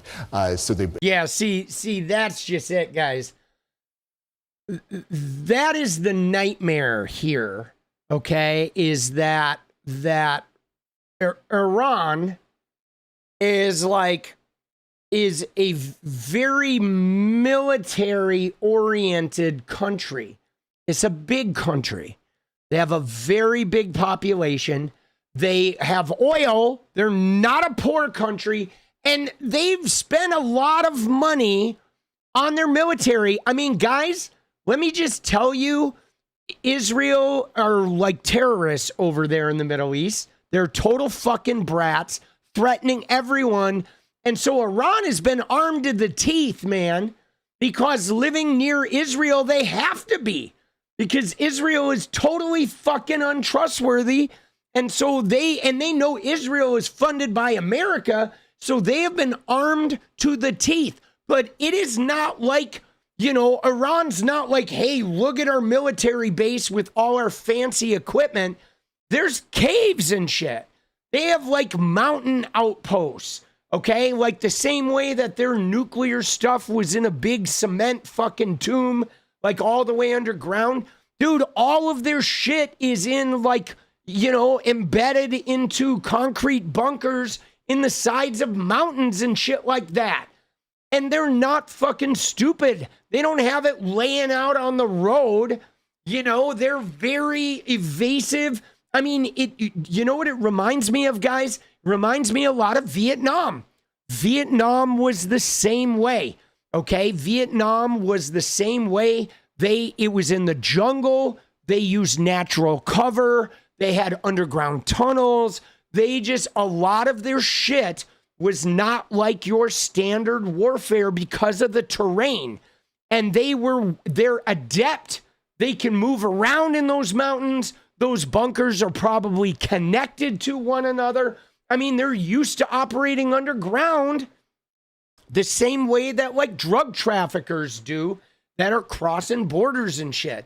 And Afghanistan was like that. That's why Afghanistan was so fruitless, with America being there and Russia both spent like decades in Afghanistan. They didn't really do shit because you can't, if when you're in terrain like the mountains or jungles, the people that are native to that shit, they have the upper hand. Okay? They have the upper hand. It doesn't matter how much firepower you've got. It doesn't matter how much technology you got. In those mountains, they have the upper hand. And my God, if the boots go on the ground, this shit is going to get way messy. Okay? It better never be soldiers on the ground. Because if you end up on the ground in that area, it gets real ugly real fucking quick. Okay? Because the people that know that terrain they have the upper hand always. Okay? It's just the way it is, man. It's not like fighting out in the desert. Okay? This was like, the Iraq shit and Kuwait when they were fighting Desert Storm. That was very different. Okay? The desert was very different. There weren't a lot of places to hide. The desert was like way more open. It was way easier to win out in the desert. But fighting in the mountains or fighting in the jungle, and you're kind of fucked. Okay? You are. You're kind of fucked, especially if they have that shit dialed underground. And I mean, even getting planes, even their bombing campaigns. There's a lot of areas of that terrain that those fighter jets can't even get to because of the ravines. You can't even get a jet in there, or getting a helicopter in there. You're fucking toast, right? If you try to in a ravine, you bring a helicopter in there, They have some high outposts, just RPG that shit. Like, give me a fucking break, dude. You are toast, man. You know, it's like, it's just a stupid war to pick. Dude, this was a dumb war to get into, guys. Okay, it is. It's a dumb war to get into. Huge country, huge military, lot of military spending, very like organized in the way they have the terrain, you know, like well-mastered terrain. And I mean, for me, guys, is the Strait of Hormuz, okay? It is, because if Donald Trump and Peter Kegsbreath had been like 10% of decent fucking leaders, they would have like completely had a contingency plan for the Strait of Hormuz, okay? They would have like taken Hormuz first, and after they took control of the Strait of Hormuz, they would have gone in and like, you know what I mean? Like they would have literally taken control of the strait on day one. That would have been their first objective. We are going to take control of the strait. We are going to bomb their leaders, take the strait, and then everything else. But like, dude, the strait was their fucking bargaining chip. That was their whole like game. And so if you didn't take that first, what are you doing? You're an idiot. You know what I mean? You know what I'm saying? Like that, you know, they're just not smart, dude. They thought they were going to go in. Oh, we're going to kill some leaders. Iran's going to be like, oh, please stop. But they had no contingency plan for the Strait of Hormuz, right? Yeah, no, I know. It's mined, it's everything. But they had no plan. None. It's like almost like they weren't even thinking about it, dude. Idiots. Dude, fucking idiots. We have these hardened tunnels that are designed specifically to survive these kinds of attacks. Iran has been preparing. Do you see what he said there? Listen to what he says. One of the reasons for that were believed to have existed before the war, still in existence. Here, watch. When you strike at targets like this, there are still capabilities that are existent within the Iranian arsenal. CNN reporting has at least half of the missile forces that were believed to have existed before the war still in existence right now. And one of the reasons for that is the way that they can disperse these forces. They have them on mobile launchers. They have them, on trucks basically that go all over the place that are harder to detect. And plus they bury them underground. So they have these hardened tunnels that are designed specifically to survive these kinds of attacks. Absolutely. Iran has been preparing for this kind of a war for a very long time. Yeah, they are. And we're seeing the results of that preparation. It doesn't mean that they're winning, but what it does mean is that they have a capability to not only fight back, but they have a capability to down some of our aircraft if we're not careful and if the proper defenses aren't dispersed by the aircraft itself. F-15 does. Yeah, see, what I think, he is a good analyst. This guy is really good. He's honest. He's like, like being real straight about it.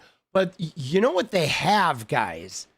Beyond all this, even if you forget about whatever, their firepower and like whatever taking out planes, they have the ability to survive for a very, very long time, right?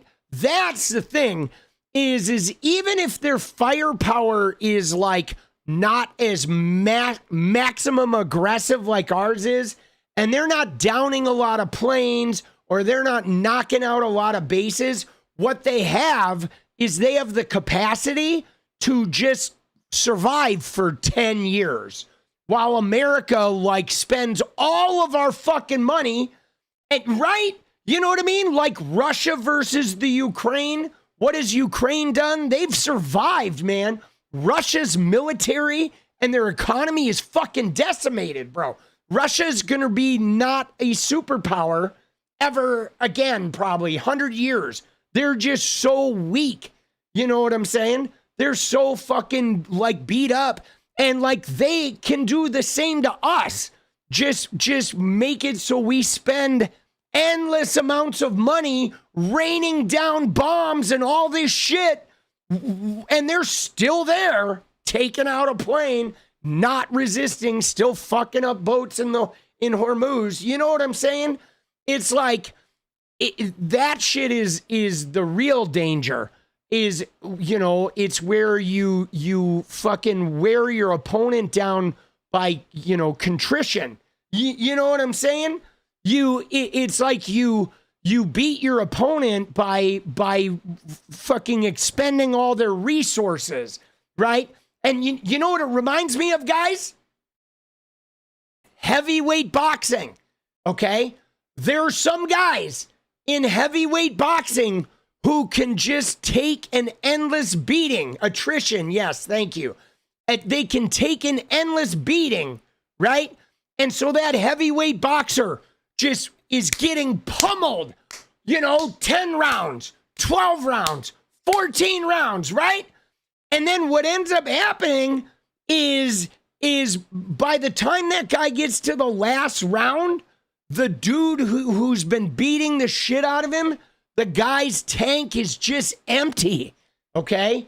That guy has hammered him with everything he's got, and he is just fucking empty. And then all it takes is one fucking good hit, bro, and homie is knocked out. You know what I'm saying? You know what I mean?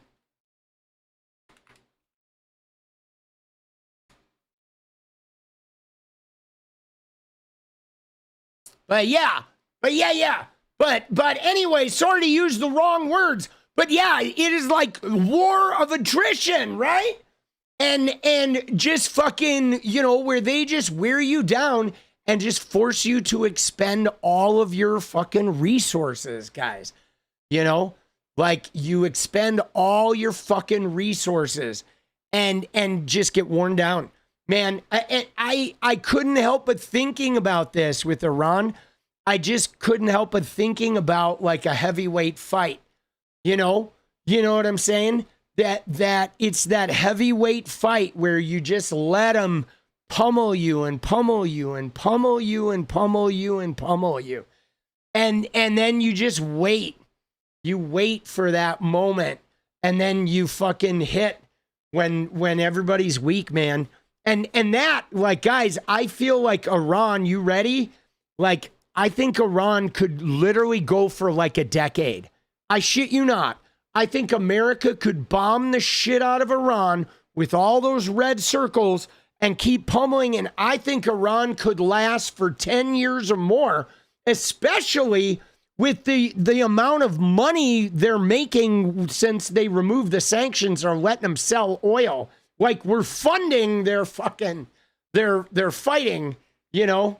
I mean, so stupid, dude. Dude, so dumb, bro. Does have the capability to disperse some defensive chaff, for example, which is like aluminum foil coming out of the aircraft. But be that as it may, they can do a lot of damage, to aircraft like that, especially if it's a heat-seeking missile as opposed to a radar missile. Colonel Cedric Layton, appreciate the expertise. Thanks for joining us. Thank you, Boris. Dude, this guy was great, dude. Like, this fucking Air Force colonel was great. See, this guy, this is the kind of leadership you fucking need, bro. Air Force colonel, right? These are the fucking guys. Like, these are the kind of guys that Hegseth fires, right? Because Hegseth is fucking getting hammered. Yeah, stupid war, guys. Stupid fucking war, bro.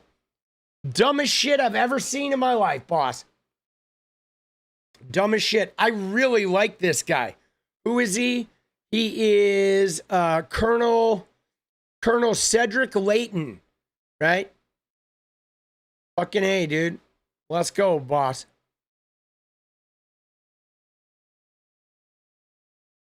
Is Trump overstating the impact of U.S. strikes on Iran? Yeah. It's important to remember that during President Trump's primetime national address on Wednesday, trying to sell his Iran strategy to a skeptical American public, he not only listed the ways he said Iran's war effort had been degraded, he called them beaten as well. Yeah.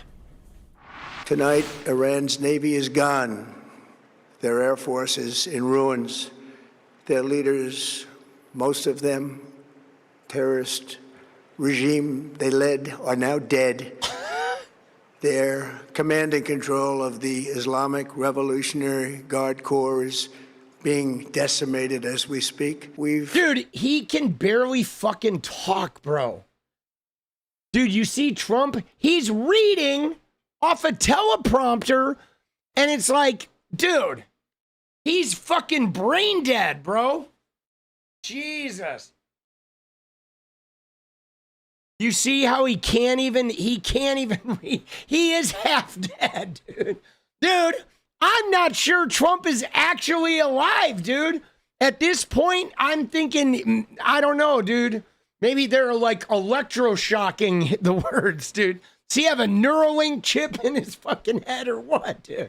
Dude, he does sound like he is croaking. I'm serious. He sounds like he is having trouble reading a basic sentence. He can't read more than like 2 or 3 words at once. I mean, you notice that? Like the word count? Dude, weekend at Trumpy's. Hold on.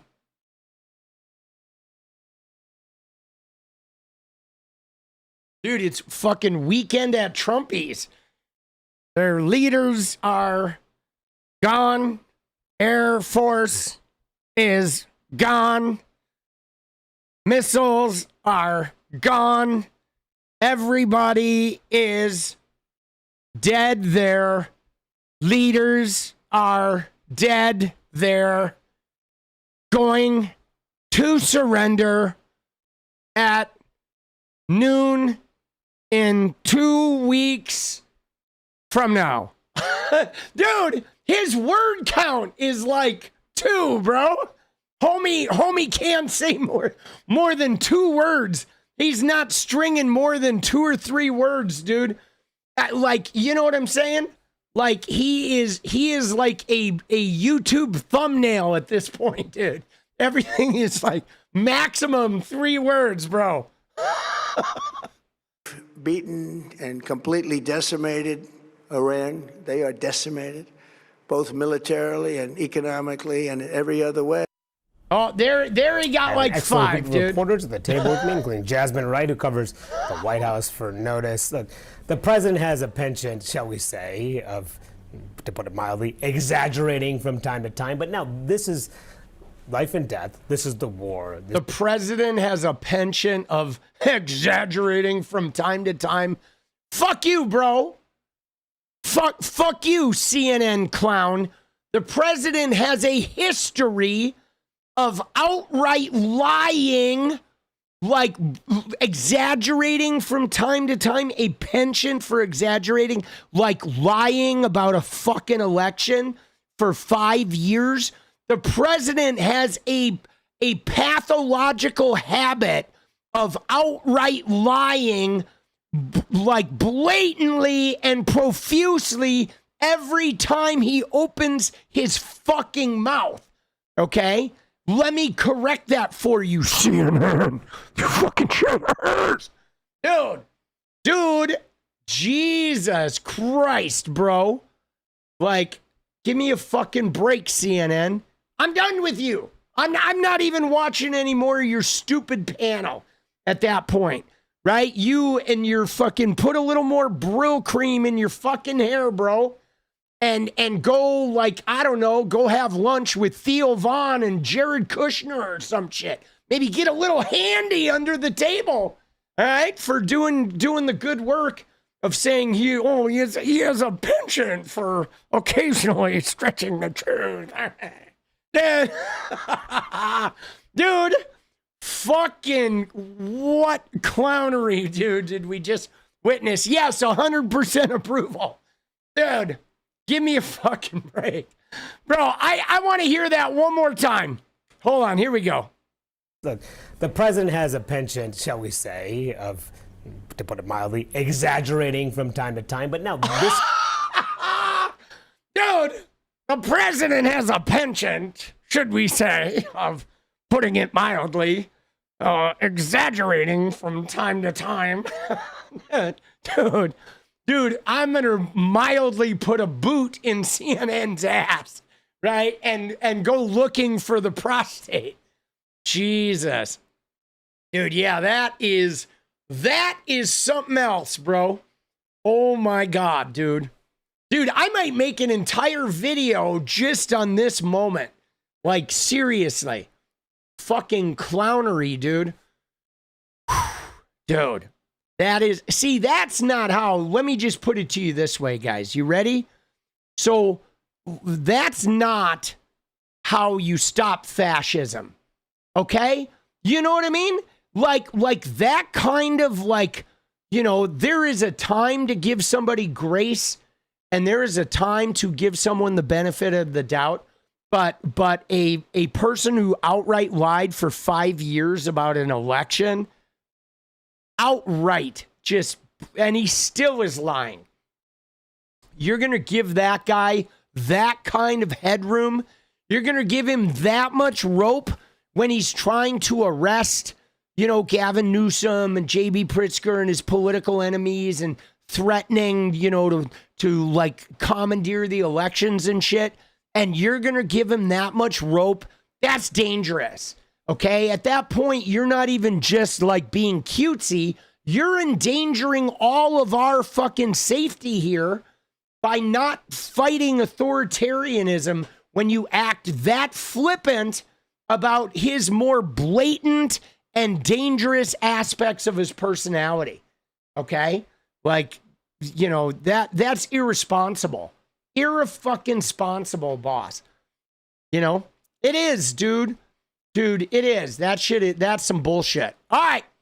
But guys, we got a dance party, okay? I'm gonna go make some videos. We got a dance party. I got some videos to make, right? Most psychopaths are pathological liars. Oh, they are.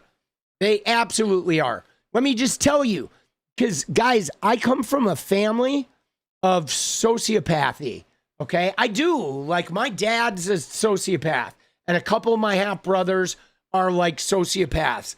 And there's a couple things that they do, guys, where one is they're often pathological liars. Like, they will lie to cover up their lies. They will lie about shit that is right in front of you, right?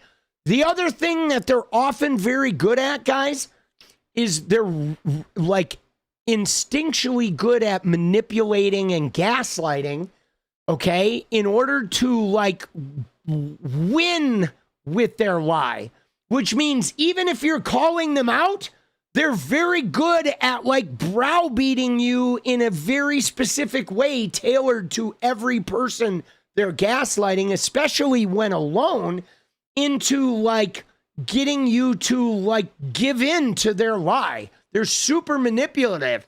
And you know what else they are? Okay, this is another quality they have, is they can mimic emotions.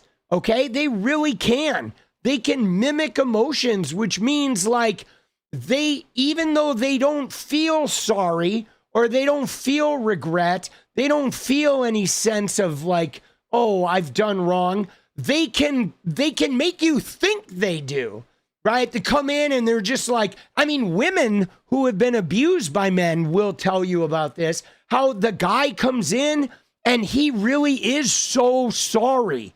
He is so genuine with his like, I can't believe I did this. I will never do it again. I am so ashamed of myself. And they're really mimicking the emotions. Like they will mimic them with the tears and the shaking, and like they're profoundly good at emulating like they could win an Oscar, okay, with the way they mimic it, but they're not actually feeling it.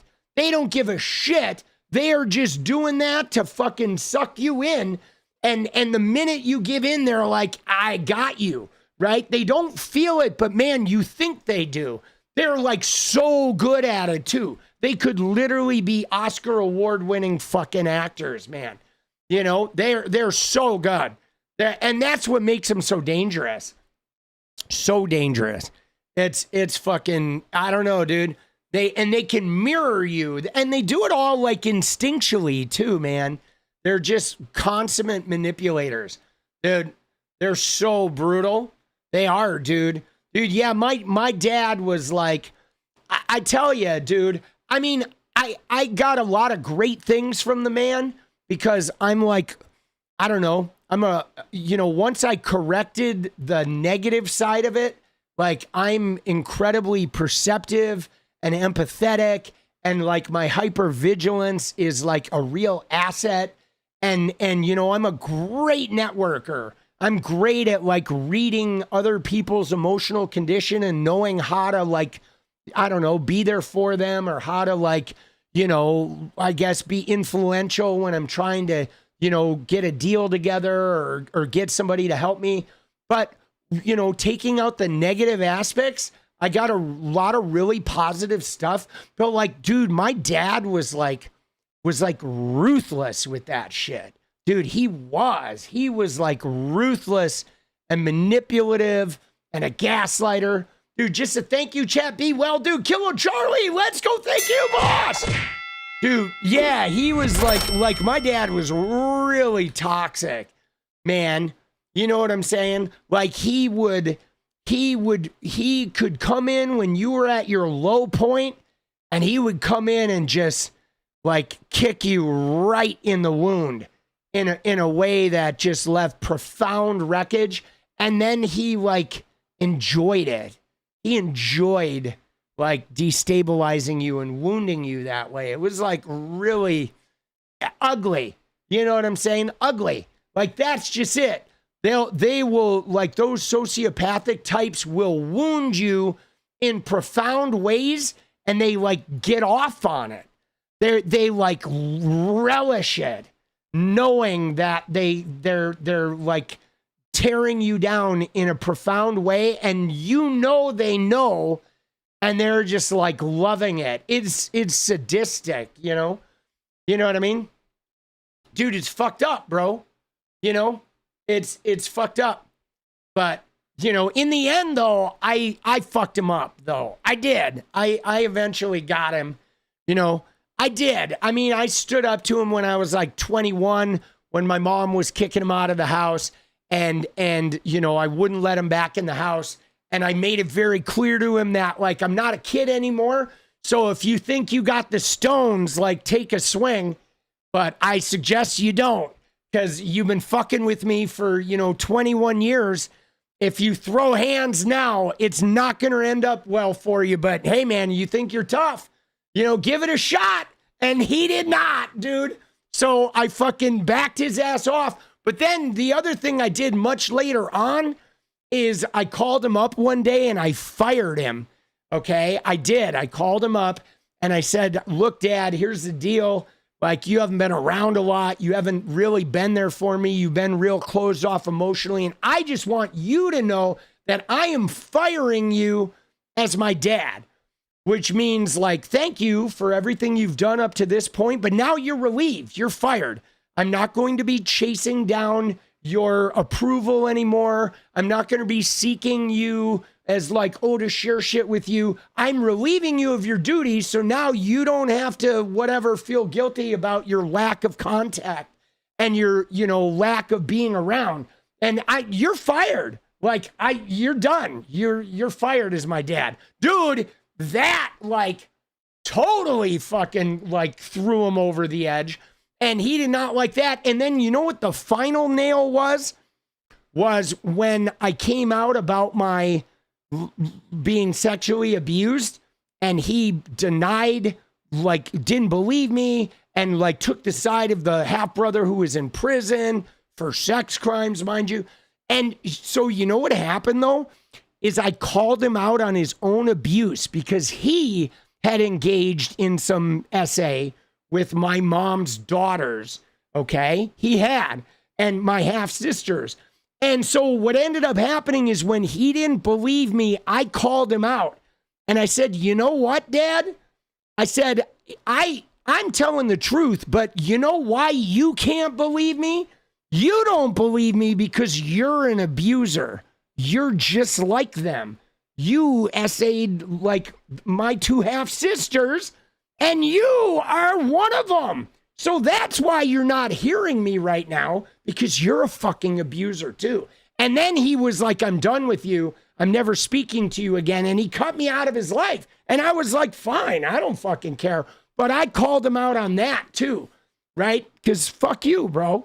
You know what I'm saying? Like, I'm not a little kid. You're not pushing me around anymore. You know what I'm saying? So after that, he was done. He cut me out, and I didn't care. I was like, good riddance, you know? I'm not going to fucking, don't let the door hit you in the ass on the way out, old man. You know, but, dude, I still, though, have a picture of him that I keep in my work area of him, like, when I was a baby, and I'm sitting on the grass, and he's like, you can tell he's, like, so enamored by me, and you can tell that he just, like, loves me, and really hopes I'm going to be his ticket out of all that shit. But, like, he was just too weak, man. You know, that's his problem. I mean, he was an ex-con, had been in prison. He fancied himself as a tough guy, but internally, he's just too weak. He could never confront his demons. He could never confront his own, like, self-esteem and shit. You know, his self-esteem issues. But I'm stronger than him. And I was always stronger than him. And what's more, I didn't let him beat my strength out of me. You know, maybe he was strong at once, and maybe like the people who abused him beat it out of him, but I didn't let him win, you know? But I still, though, I have a lot of fondness for like the good shit I got from him, because there was some of like the dancer in me and the fucking, you know, the networker in me and the charmer in me, and like a lot of the manic energy. I got all of that from him, right? Like, he was a dancer, dude. He would, like, you know, the room would separate, and he would go out in the middle of the room, and everyone would just get juiced. I mean, I got a lot of good shit from the man. And I took all the good shit too. I just got rid of the bad stuff too. You know, I healed the bad shit. Cause like, fuck him, dude. You know what I'm saying? Somebody had to end that line of generational trauma shit, you know? And so it was me, right? Let's go. Let's go, baby. Oh, I got you. Dude. But, you know, he was a force of nature, though. But and some of you guys, let me just tell you, though, I'm sure this will resonate. Those of you who have had an abusive parent like that, you know what was really hard, though, guys? What was really hard is he was an abuser when you were alone, and he was a superstar charmer when everybody else was around. So what was really hard and really tough to deal with was that most of my growing up, everyone around me loved him. My friends loved him. My girlfriends loved him, right? And if I was mad at him, everyone was like, how can you be so unreasonable, right? I mean, it was shitty, dude. It was shitty, okay? Because it was real hard to ever be mad at him, because everyone was like, you're being really unreasonable because he's such an amazing guy. And it's like, man, you don't know. You don't fucking know, you know? You know what I'm saying? I mean, you know, it's like that was like the most profound, like, fuckery, okay? It like, I mean, I'm getting a little choked up just thinking about it, because that was like that extra layer of like having to conquer that was hard, you know, and they're good at that, man. You know what I'm saying? They're good at that. It's fucking rough, but you know, I wanted to throw that in there, you know, because if you guys have been through that and you experienced that, like, I see you, and believe me, you know, I know what that feels like. You know what I'm saying? I know it's tough. It's tough, man. It's tough, dude. When I was in high school, man, like, my friends would go hang out with him. Okay. I would come home from whatever, you know, like whatever, swim practice or some shit. Or even when I went to college and shit, I would come home and my best friends would be like drinking beers with him and just having a good time. They'd hang out with him when I wasn't there. And like, dude, that was like salt on the wounds, bro. That shit was tough. And they didn't know. They honestly didn't know, you know, because I mean, I couldn't come out and really talk about it. A lot of that shit I kept buried. you know, until I became a drug addict and I ravaged myself through it. But yeah, man, that's a real, it's hard to unravel, dude. It is hard to unravel. All right, but now we got that out, baby.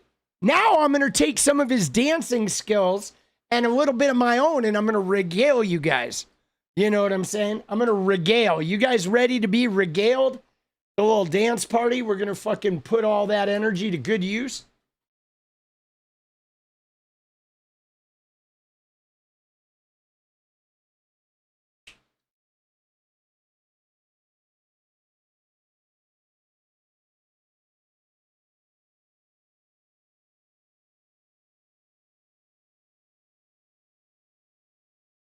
Oh. Oh, shit.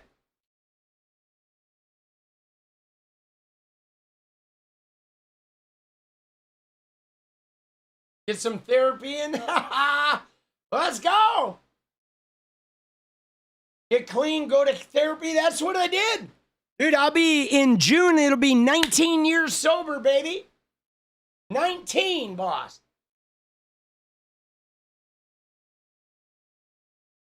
Dude, that's a profound number, too. That is like, I used to play cribbage with my dad, and 19 is a hand you can't get. Like, it's impossible to get 19 points. So when you have 0, you say 19, right? That's like a cribbage lingo. Those of you who played cribbage, I learned from my dad's mom. I was a pretty good cribbage player. We used to play a lot of cribbage. 19, baby. Let's go. Oh, yeah, baby. Oh, yeah, baby. Dude, as a kid, my grandma taught me how to play cribbage in 2nd grade. When she was watching us, my parents were on vacation. I started beating her, and then she quit. Dude, she showed me how to play cribbage, and like 5 games in, I started kicking the shit out of her, and so she quit. Dude, she was such a poor sport. Dude, she was, dude. My grandma, I was like, dude, I will fuck you up, grandma. Dude, oh, she was bitter. Dude, she wasn't very good at cribbage. Dude. Oh, fuck. That's funny, dude. Oh, shit. I was always pretty good at stuff, guys. I've had a lifetime of being reasonably good at shit real quick. You know, that's always been my curse, is I'm like really good at stuff early, but then I have a plateau that I have to deal with my self-doubt. And like, that is one of the things that I've always struggled with. I don't know what your thing is, but my thing is I'm always really good in the beginning. I pick it up real quick. And then I have this early mastery, but then I get stuck. And then I deal with a lot of self-doubt, which is usually when I would quit and go on to something new to be really good in the beginning again. But I had to learn how to like see through that plateau and that self-doubt to be like exceptional, okay? And because it's real easy when you're really good at shit in the beginning to sort of then flaunt it and then do an egoed, but you don't really find mastery, right? But you look like you're good at it, but then you feel like an imposter. I mean, we all have our thing. But yeah, my curse was always that I can pick something up and be extremely good at it right away, right? Let's go, dude. Shut up and dance? Nope, not gonna do it. But I'll read it, but nah. I never shut up, boss. Sorry. Fuck off. Thank you. Fuck off and thank you. Let's go. Dude, he said shut up and dance. I said fuck off and thank you. Appreciate you. Dude, we can all play that game. Woo! Let's go, baby. All right, you ready? Oh, shit. Shame on you. You're supposed to let Nana win. No, dude, you heard. I'm very competitive. I don't let anybody win, dude. I mean, I let my son win sometimes when he was little, but I'm pretty fucking competitive. All right, you ready? Dude, I'm ready, baby. Actually, I think I'm going to talk for a few more minutes now. Dude, I think I'm going to talk 20 minutes.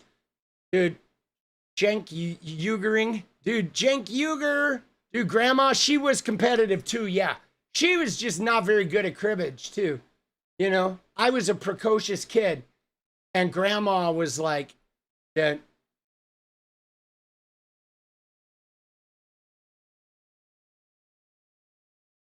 All right, you ready? Dude, I'm fucking got some underwear creep going on. All right, you ready? Here we go, baby. Here we go. Let's go.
Holy shit.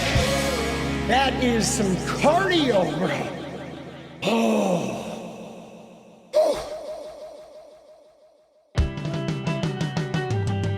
All right. Dude, let's go. This is it, I'm tired of explaining. Too late because everyone is waiting. So why are you complaining? You're on blue.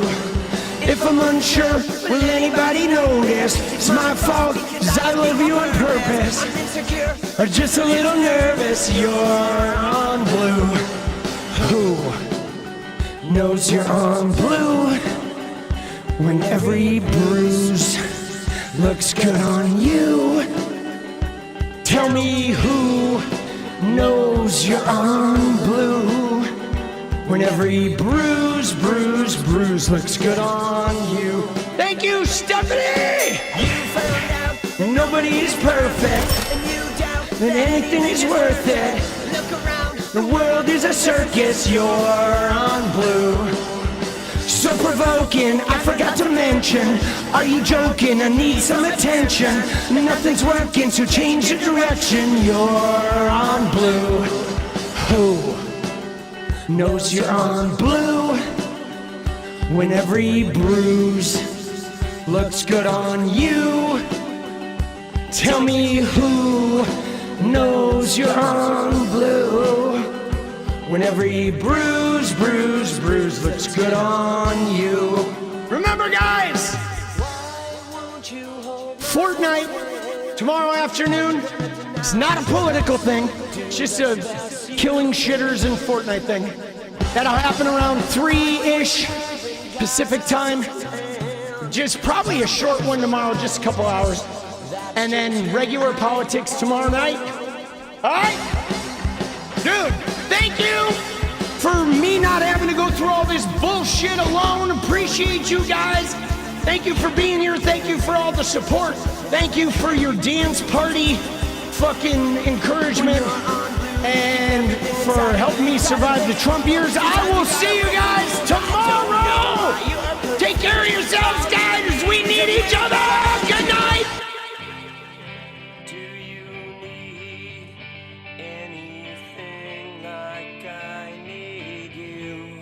It's over.